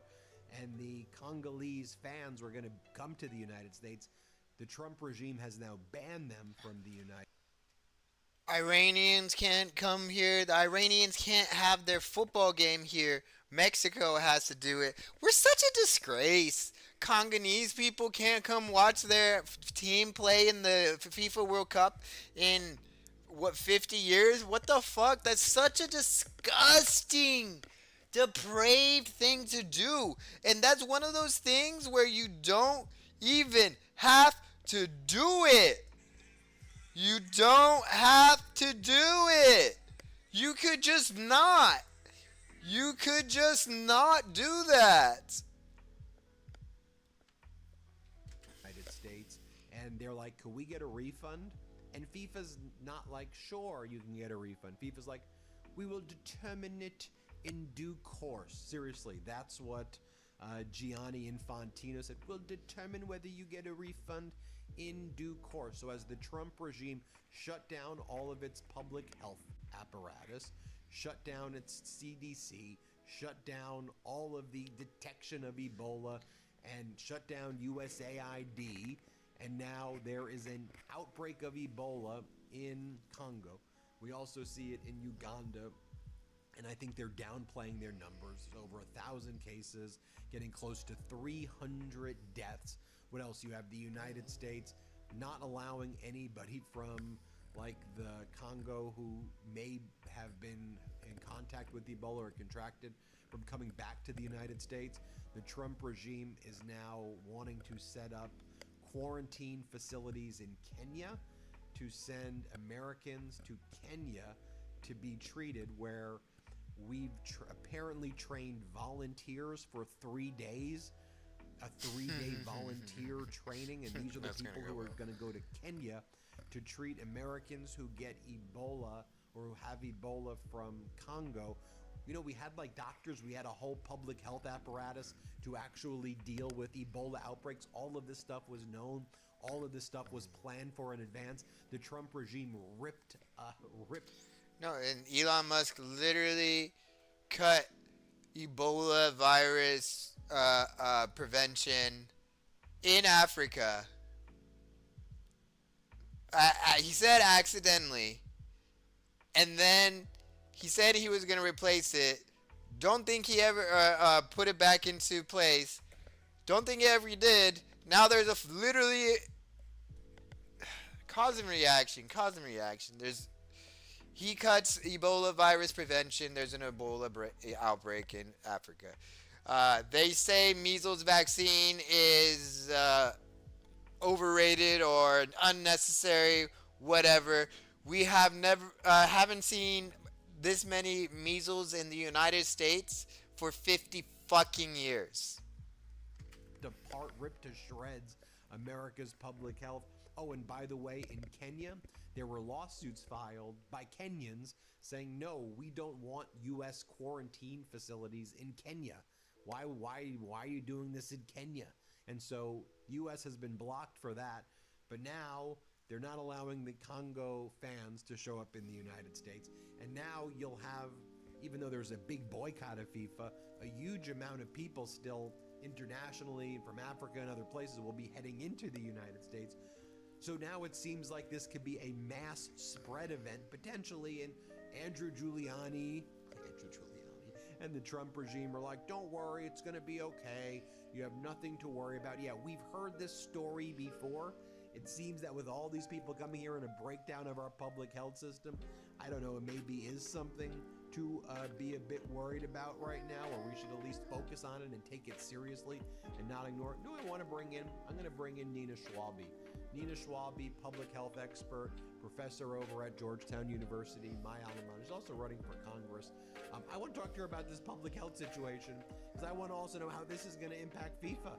How is it going to impact what's going down there? You don't want to miss this conversation with Nina Schwabe. This is the kind of conversation that needs to be being had right now. Let's bring in my interview with Nina Schwabe. Nina Schwabe, public health expert. She's running for Congress as well in New York's 12th Congressional District. Nina, good to see you. You devoted your life to public health policy. You're on the faculty at Georgetown, my alma mater, where I went to law school.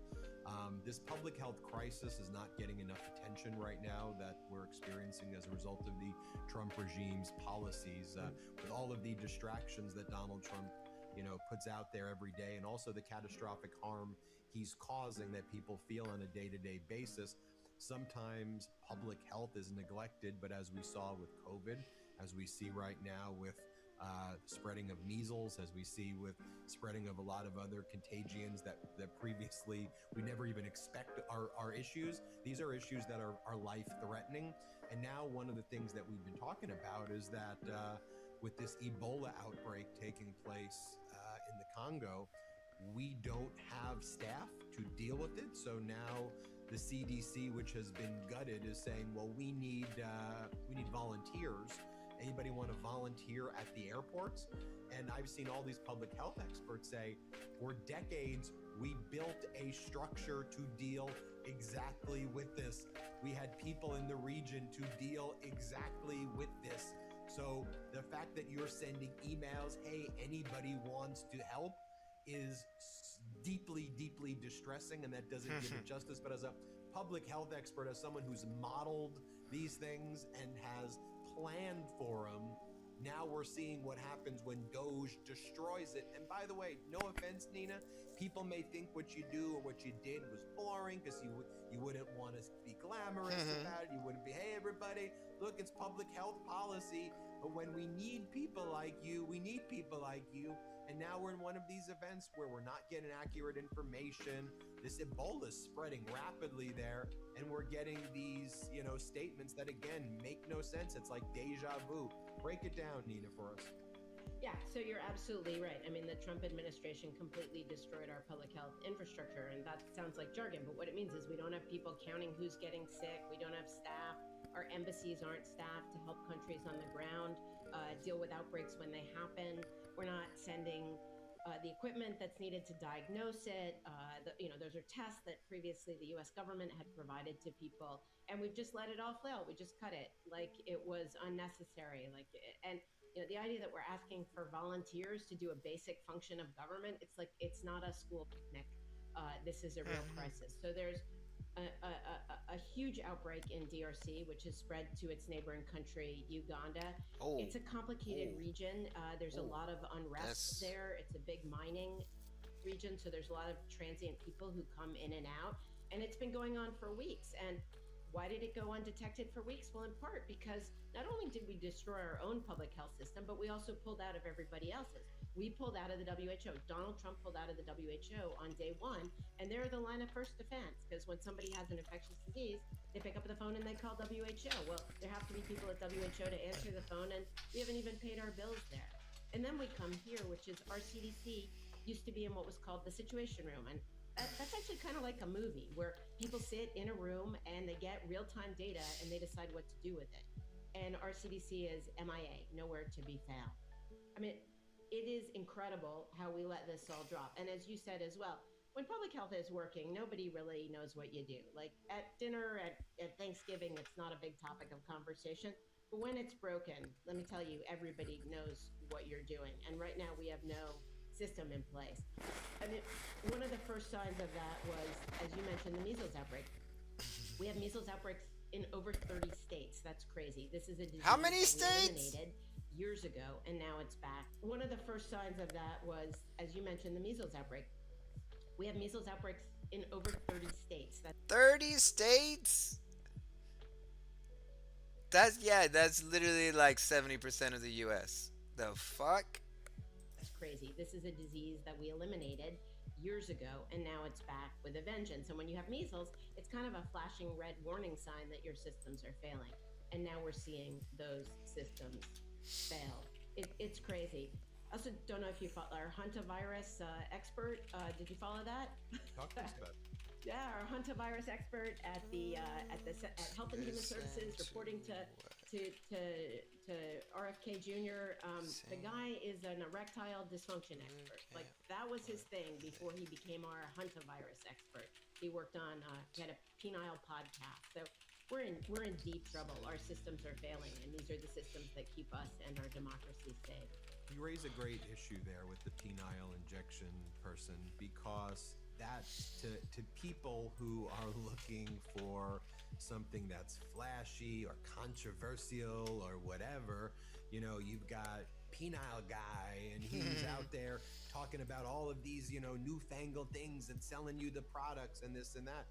And on the other side, you've got people talking about systems and organization, and we need to do a meeting, and let's analyze the data, and let's go through a graph, and let's go through a spreadsheet.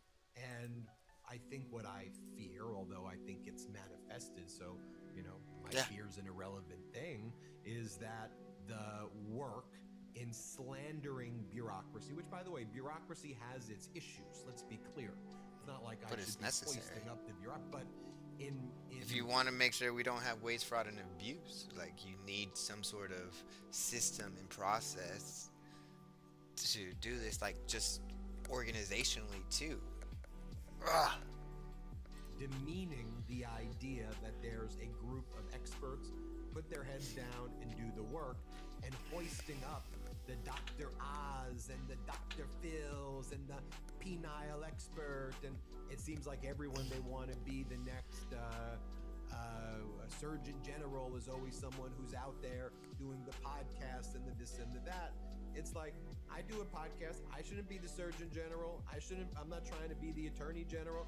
I'm going to stick in this lane. This is my thing. But that's a broader issue, though, that I think that you tap into. And it's look, it's a tough one for people like you who are the experts to break into that world. Yeah, not only are we experts, but we've run big programs. And that's a big difference, I think, on why we need more people in government who've run big government programs. Because passing the law is just the first thing, but then you got to watch where the dollars flow, and you got to make sure that those dollars are getting where they need to go and delivering results. So a year and a half ago, they fired 200,000 of my peers, and all of those people provide basic public services. And tens of millions of people here and around the world lost access to life-saving care, and Congress was sitting around kind of watching, and the writing was on the wall that we were in deep trouble. So this should be no surprise to anyone. And I'm in New York City, and we have FIFA coming, and that's 1 million people coming in, and we're calling on volunteers to staff our airports. And there's also something which is totally unconscionable, which you probably followed, which is we're not letting American citizens who might be ill back into our country. This is a huge stretch to say that, because Trump is using border control policy, and he's mixing that with public health priorities. So people suspected they're trying to set up this treatment site in Kenya and send American citizens to that site instead of letting them to come home, where they have family, where they have friends, where we have the best healthcare in the world that they've paid into. So Trump's using this as an excuse to deny people the right to come home. That also is getting precious little attention. Wait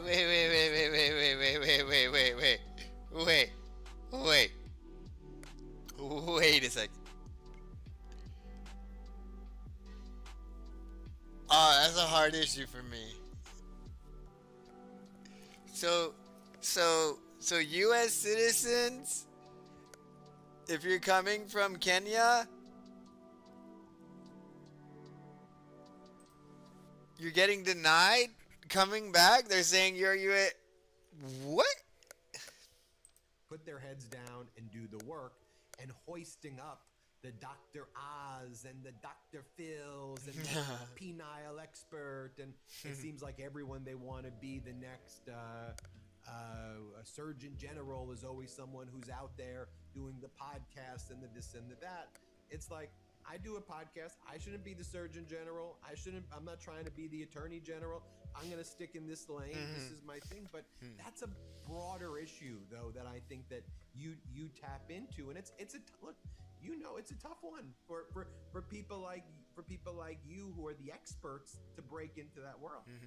Yeah, not only are we experts, but we've run big programs. And that's a big difference, I think, on why we need more people in government who've run big government programs. Because passing the law is just the first thing, but then you got to watch where the dollars flow, and you got to make sure that those dollars are getting where they need to go and delivering results.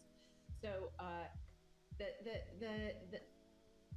year and a half ago, they fired 200,000 of my peers, and all of those people provide basic public services. And tens of millions of people here and around the world lost access to life-saving care, and Congress was sitting around kind of watching, and the writing was on the wall that we were in deep trouble. So this should be no surprise to anyone. And no, I'm not surprised. I'm in New York City, and we have FIFA coming, and that's 1 million people coming in, and we're calling on volunteers to staff our airports. And there's also something which is totally unconscionable, which you probably followed, which is we're not letting American citizens who might be ill back into our country. This is a huge stretch to say that, because Trump is using border control policy, and he's mixing that with public health priorities. So people suspected they're trying to set up this treatment center. Okay. So on the one hand, I am anti-zombie virus or any pathogen virus being led into the country. If I were president, first signs of Wuhan, cutting off international travel.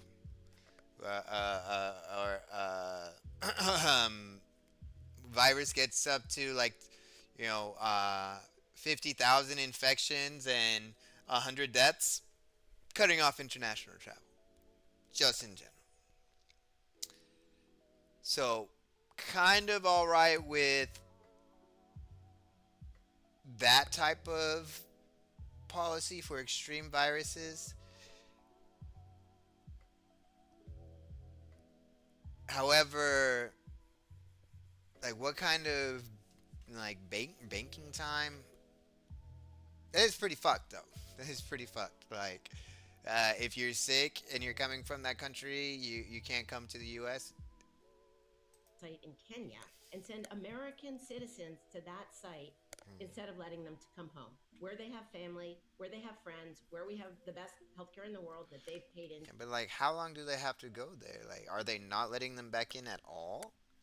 Like, what's the incubation period for this virus? And then, like, after 2 weeks, can they come back? So Trump's using this as an excuse to deny people the right to come home. That also is getting precious little attention. True. Right, but it's that treatment there which doesn't address the actual public health outcomes. But then it's like, but we're just going to do, but because the FIFA is so important and this is Donald Trump's big thing, we're going to just, we now don't have the resources to deal with 1 million people coming in more. That should be the thing that we go, whoa, whoa, whoa, whoa, whoa. How are we going to be dealing with this influx of people? Because even though Donald Trump likes to believe America first means we don't need to worry about the rest of the world except when he wants to intervene and invade everybody or whatever. But diseases, the reason why USAID, CDC, public health is international is ultimately because that also is America first.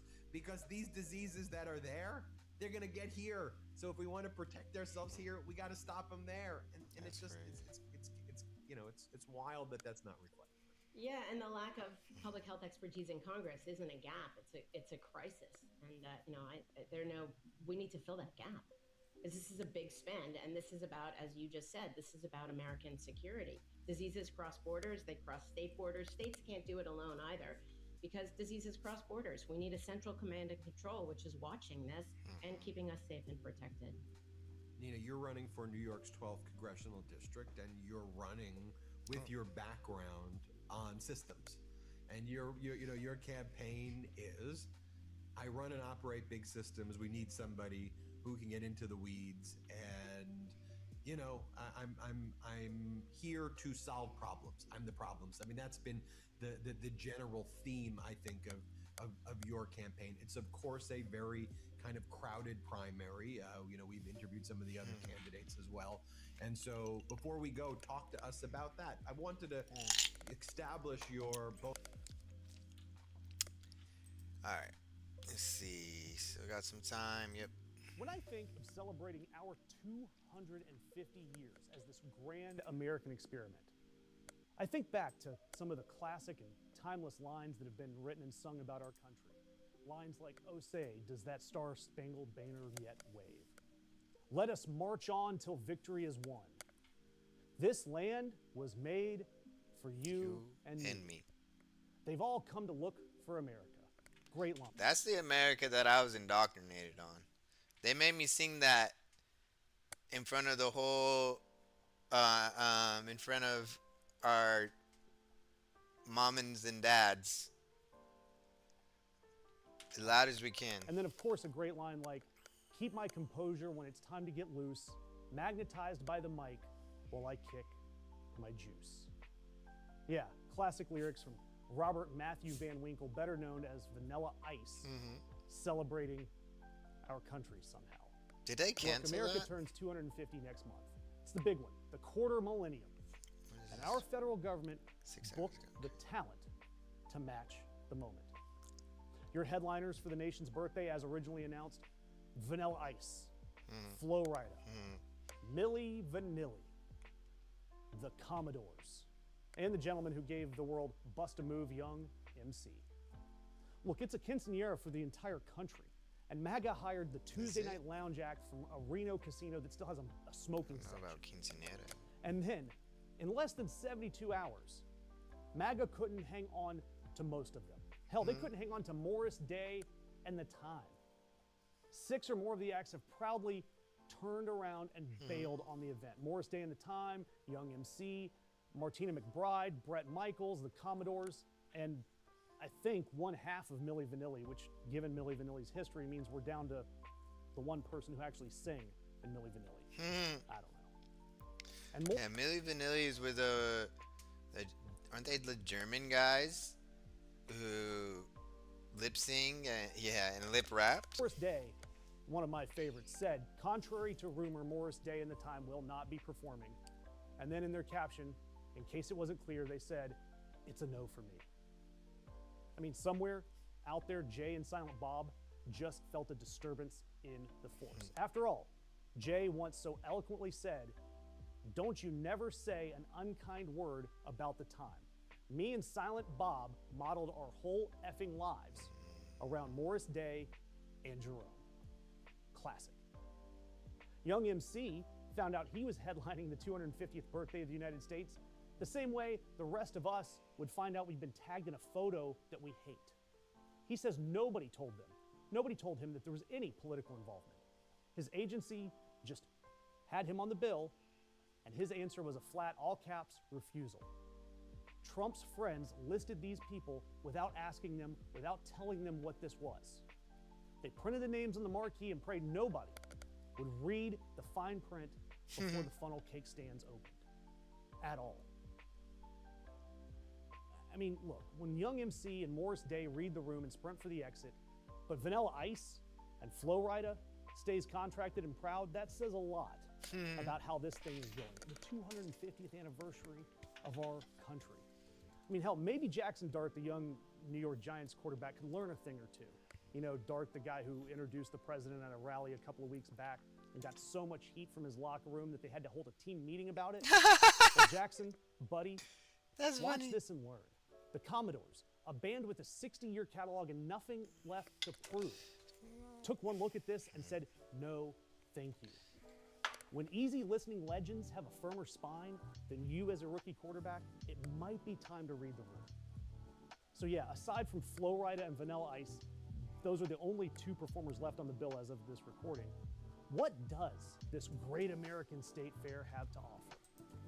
Well, they have special screenings of the movie National Treasure and the sequel. That's funny. Yep, Nicolas Cage stealing the Declaration of Independence. I mean, that's pretty poetic when you think about it.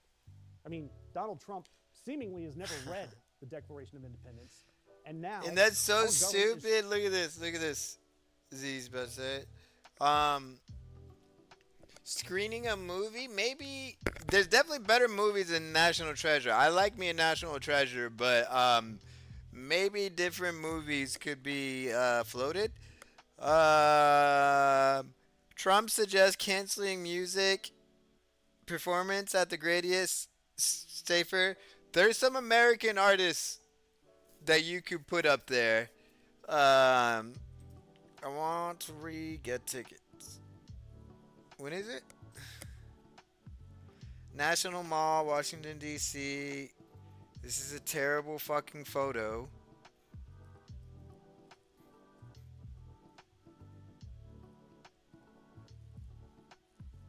Is this the official site? Is this the official site? Oh my god, bro. Holy shit. Ass 250? Is it an AI bot? Oh my Jesus, that's so fucking embarrassing. That's so fucking embarrassing. What the fuck? June 25th.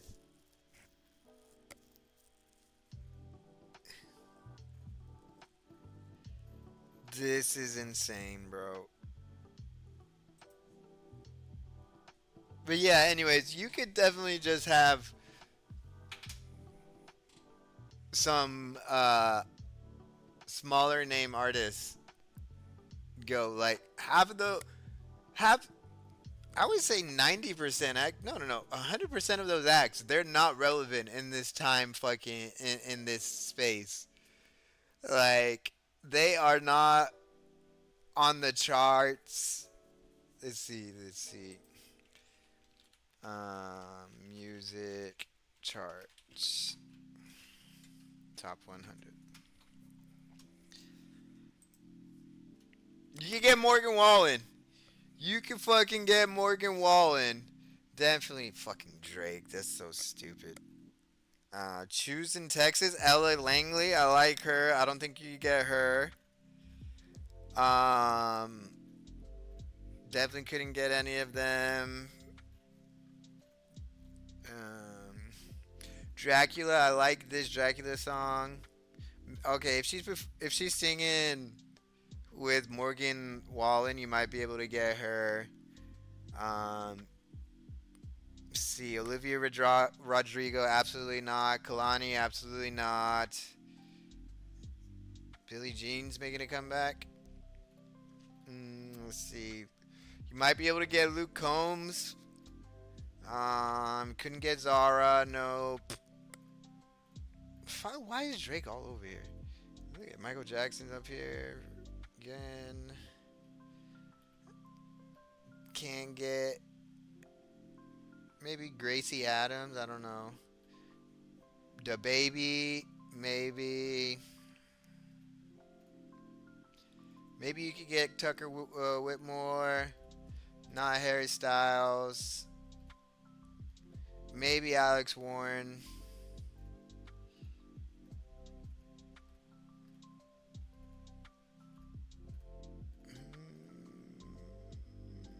Definitely not Noah. Jason Aldean, you could get Jason Aldean. He's a fuck. Yeah. Casey Musgraves, no. You could not get Casey Musgraves. There's some country artists on the top 100 that you could get. None of the people that they got on the top 100. Screening a major motion picture about robbing our country's founders blind. Yep, that energy, that is MAGA. Honestly, it's the most self-aware item on the entire bill for this state fair.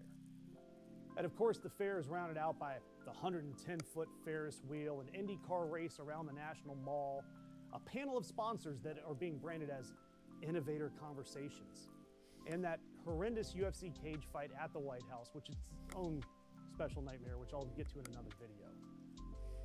But there is hope. You could bypass that entire sideshow. If you're in the DC area and you really want to celebrate America, our side's gonna have a little bit more fun. Because while the Orange Turd's birthday fair is down to Vanilla Ice and a Ferris wheel, the boss, Bruce Springsteen, announced a hell of a show for our country. If you recall, by the way, the president has called Bruce a loser that spews hate. Well, do me a favor, just compare Bruce Springsteen's lineup to... I'm pretty excited I'm going to be in Boston for 4th of July.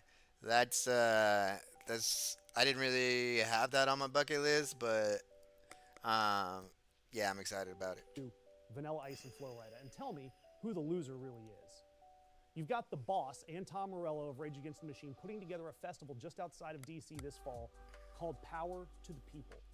The lineup: Springsteen, Tom Morello, the Foo Fighters, Dave Matthews, Joan Baez, the Dropkick Murphys, Jack Black, Cypress Hill, Killer Mike, and many of them, like Springsteen and the Daves, both Grohl and Matthews, are selling out venues across this country year after year. While MAGA is going to rely on a Nick Cage movie that will air on TNT at least 6 times this weekend. That's funny. That Power to the People show, the Springsteen show, that's what it looks like when artists actually choose to be in the room and when they stand for something greater than themselves. Yet Donald Trump has turned DC into nothing more than a redneck clown show, funnel cake, and all. Do me a favor, leave me a comment. Tell me, how much money would you need to be paid to sit through Vanilla Ice and Flo Rida at this great American state fair. All right, folks, Donald Trump just had another dementia meltdown, this time during a Fox News interview with Lara Trump. It was his family member asking the questions, these softball questions, and he still manages to mess it up somehow. He spreads some conspiracy theories about blue states that I think some of you at home will have something to say about, and he gave us a lot of information on Iran, providing some new and strange information. We're going to talk about it all and more. But this interview was so bad, and I'm surprised that Donald Trump was actively promoting it on social media. I thought that this was one of those things that they may not air, or maybe Donald Trump would just pretend like it didn't happen and move on. But no, multiple times on social media, he was saying, watch my interview with Lara Trump tonight on Fox News. I just can't believe it. So let's start here, where Donald Trump announces that he's in no hurry to strike a deal with Iran. Great. I'm in no hurry. I'd like to say I'm in a hurry because, gasoline prices are going to come tumbling down. But if you're going to be in a hurry, you're not going to make a good deal. And slowly but surely, we're getting, I think, what we want. And if we don't get what we want, we're going to end it a different way.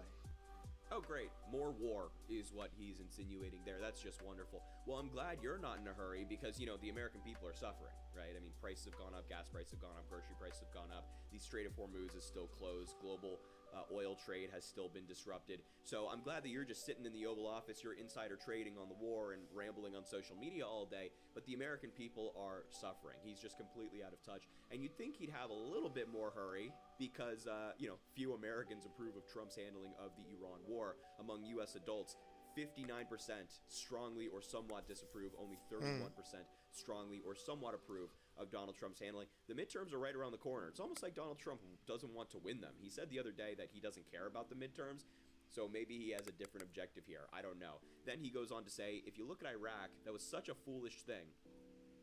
Completely ignoring the irony of that statement, given that we're fighting with Iran right now. About everybody, and then you have a country that's, for 40 years can never rebuild. You look at what happened with Iraq. We did so bad. That was such a foolish thing, what we did. Shouldn't have been there in the first place, by the way. And shouldn't have been in Iran. But Iran has the capability. If we didn't hit them... He's an idiot. He's a fucking idiot. He's like, oh yeah, like I want to hit Obama on going to Iraq, but then I'm hitting myself for going into Iran. But don't worry, they have nukes. They didn't have nukes. They were trying to get nukes. Oh, but they don't have a missile to get those nukes to the USA. Such a fucking joke, bro. With the B-2 bombers 9 months ago, they would have a nuclear weapon right now. And it would be a whole different story. Probably would have used it. You probably wouldn't have had you wouldn't have had Israel, but you probably wouldn't have had a Middle East. And then where do they go from there? I mean, they've been pushing this talking point that Iran is 2 weeks away from a nuclear weapon for how many years? The Republicans, Donald Trump. Now, to be clear, there was no evidence.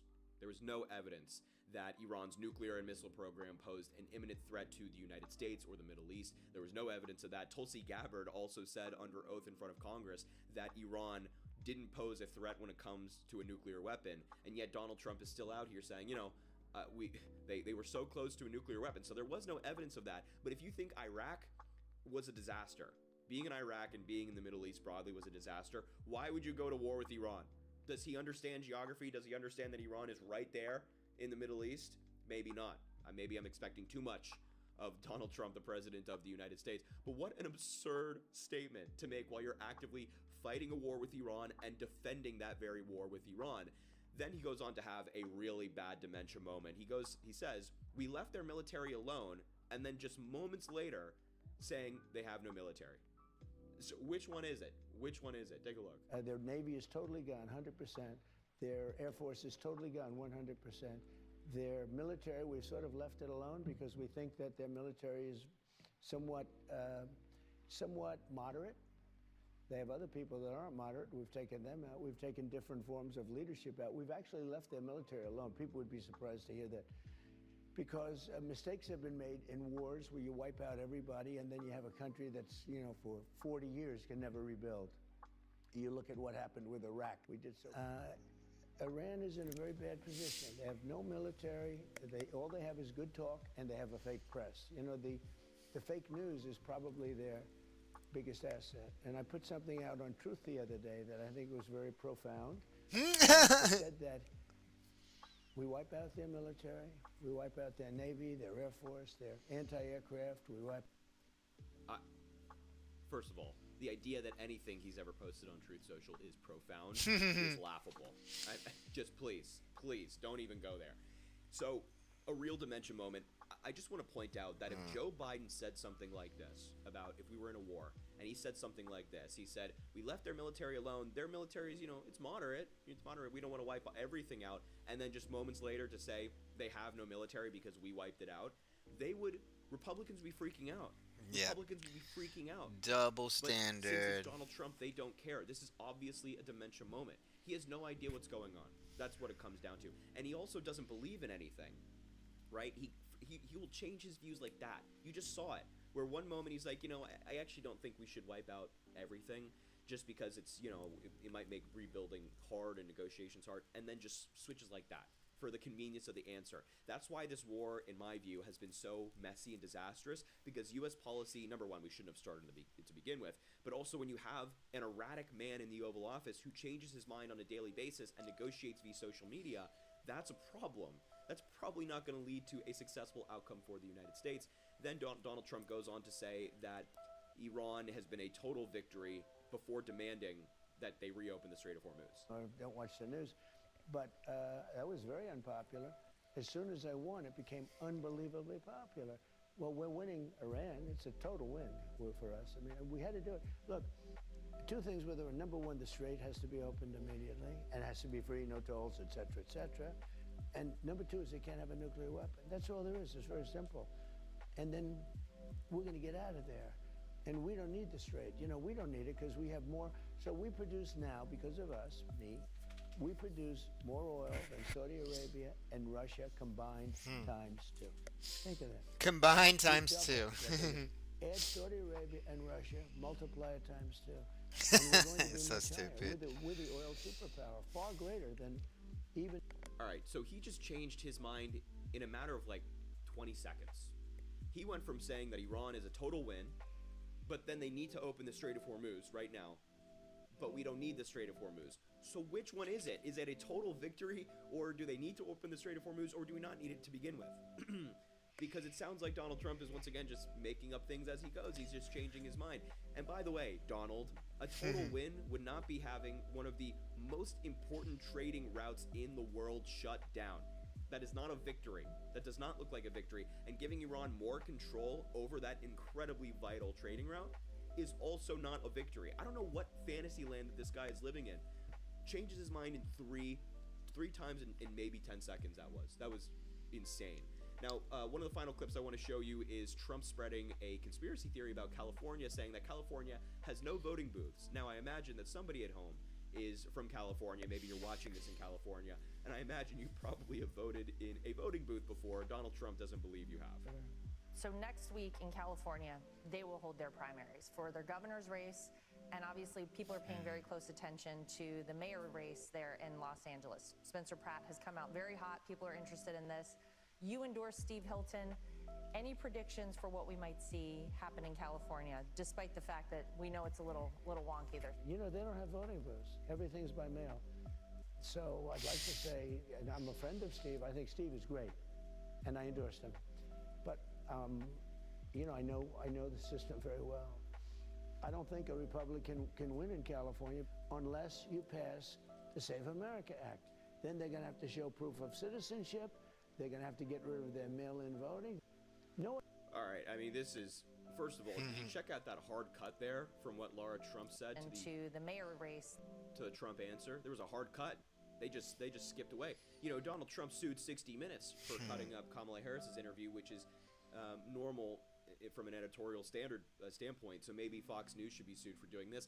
But regardless, he doesn't believe that there are voting booths in California. What? What is going on? We cannot keep doing this. We cannot have a president who's very obviously suffering from some major form of decline. He doesn't know what's going on. He doesn't know what's happening in states that he is supposed to be controlling as president of the United States. He has no idea what's taking place. No voting booths? Who knows? Who knows? Then Donald Trump goes on to talk about Jackson Dart, and I wanted to include this clip because it's one of his notoriously weird moments where he finds a man and will speak about them in a very explicit way, and that's exactly what he did with Jackson Dart. Oh shit, yeah. This ties back to what we were talking to about earlier. He's like, they make some very closeted homoerotic comments that if they're bi, then they can just say that. Back, who's currently getting a lot of heat because he introduced Donald Trump at one of his rallies recently. Last week, you had the Giants quarterback, Jackson Dart, join you on stage at a rally. And as predicted, I think we could all predict it, all of the haters, all the crazy people came out for him, showed him a lot of animosity for being on stage with you. Do you have any idea why it is that the Trump derangement syndrome with some of these people is so strong that you live rent-free in their heads and they can't help themselves but to be outraged about somebody joining you on stage? Well, first of all, I wish I looked just like Jackson. This is a guy, I said, is he a male model or what? He's a handsome guy, a beautiful guy. And He's a fucking football player, bro. Like, what the fuck? you know, conservative guy. He said, "I love you, sir." And I didn't know he was doing it, you know, but he's potentially a great quarterback. He's a young boy. He had just really started. But he's not a young boy. He's a man. He's an adult. And I he's a didn't know professional him, football player now, and he supports you. Like, what the fuck? We're really watching state regime media. This is like North Korean level of sucking up. A male model, a beautiful guy. I love you, sir. What the hell is going on? Look, if Donald Trump likes Jackson Dart more than a friend, no problem. Hey, love is love, brother. You can do what you want to do. I have no problem with that. You might want to tell Melania, but it's just so weird how he talks about different males like this, like random guys like this that he interacts with. Remember how he talked about Arnold Palmer and his region? It seems to be like he's doing it again with Jackson Dart. He's doing this thing. So look, I will leave the video there. I just wanted to show you this Fox News interview that Trump did. You can let me know in the comments what you think about it. Man, what a weird time. All right. Let's see. I think I'll end it there. Good night, y'all. Take care. Get involved. How many days? Let's see. Days until the November election.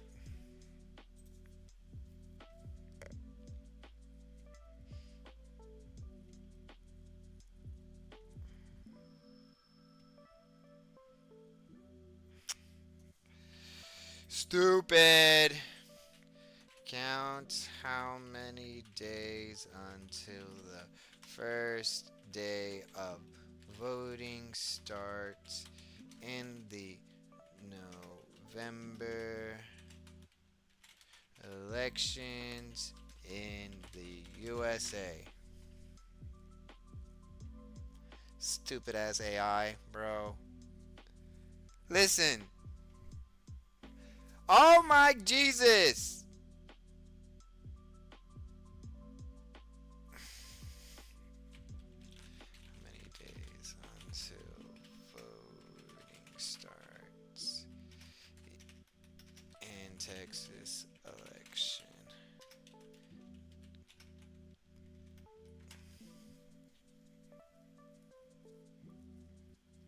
Oh wow, okay, yes. This is fucking terrible.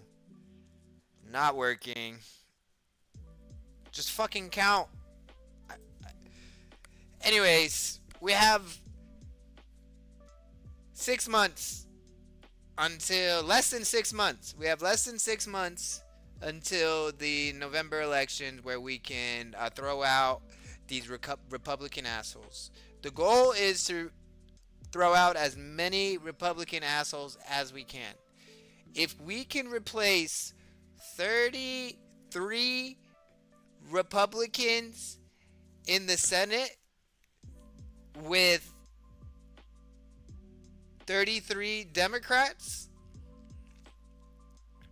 we can get Trump out of the White House. If we can get 33 out of the 35 open Senate races to flip to Democrat that will impeach Trump and convict him, he can be out by next year. We could remove Trump in 2026, 2027. We could get him out and just fucking mulligan this bitch. We love a mulligan.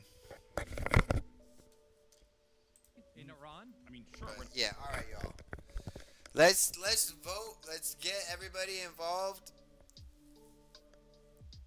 Let's get this mulligan.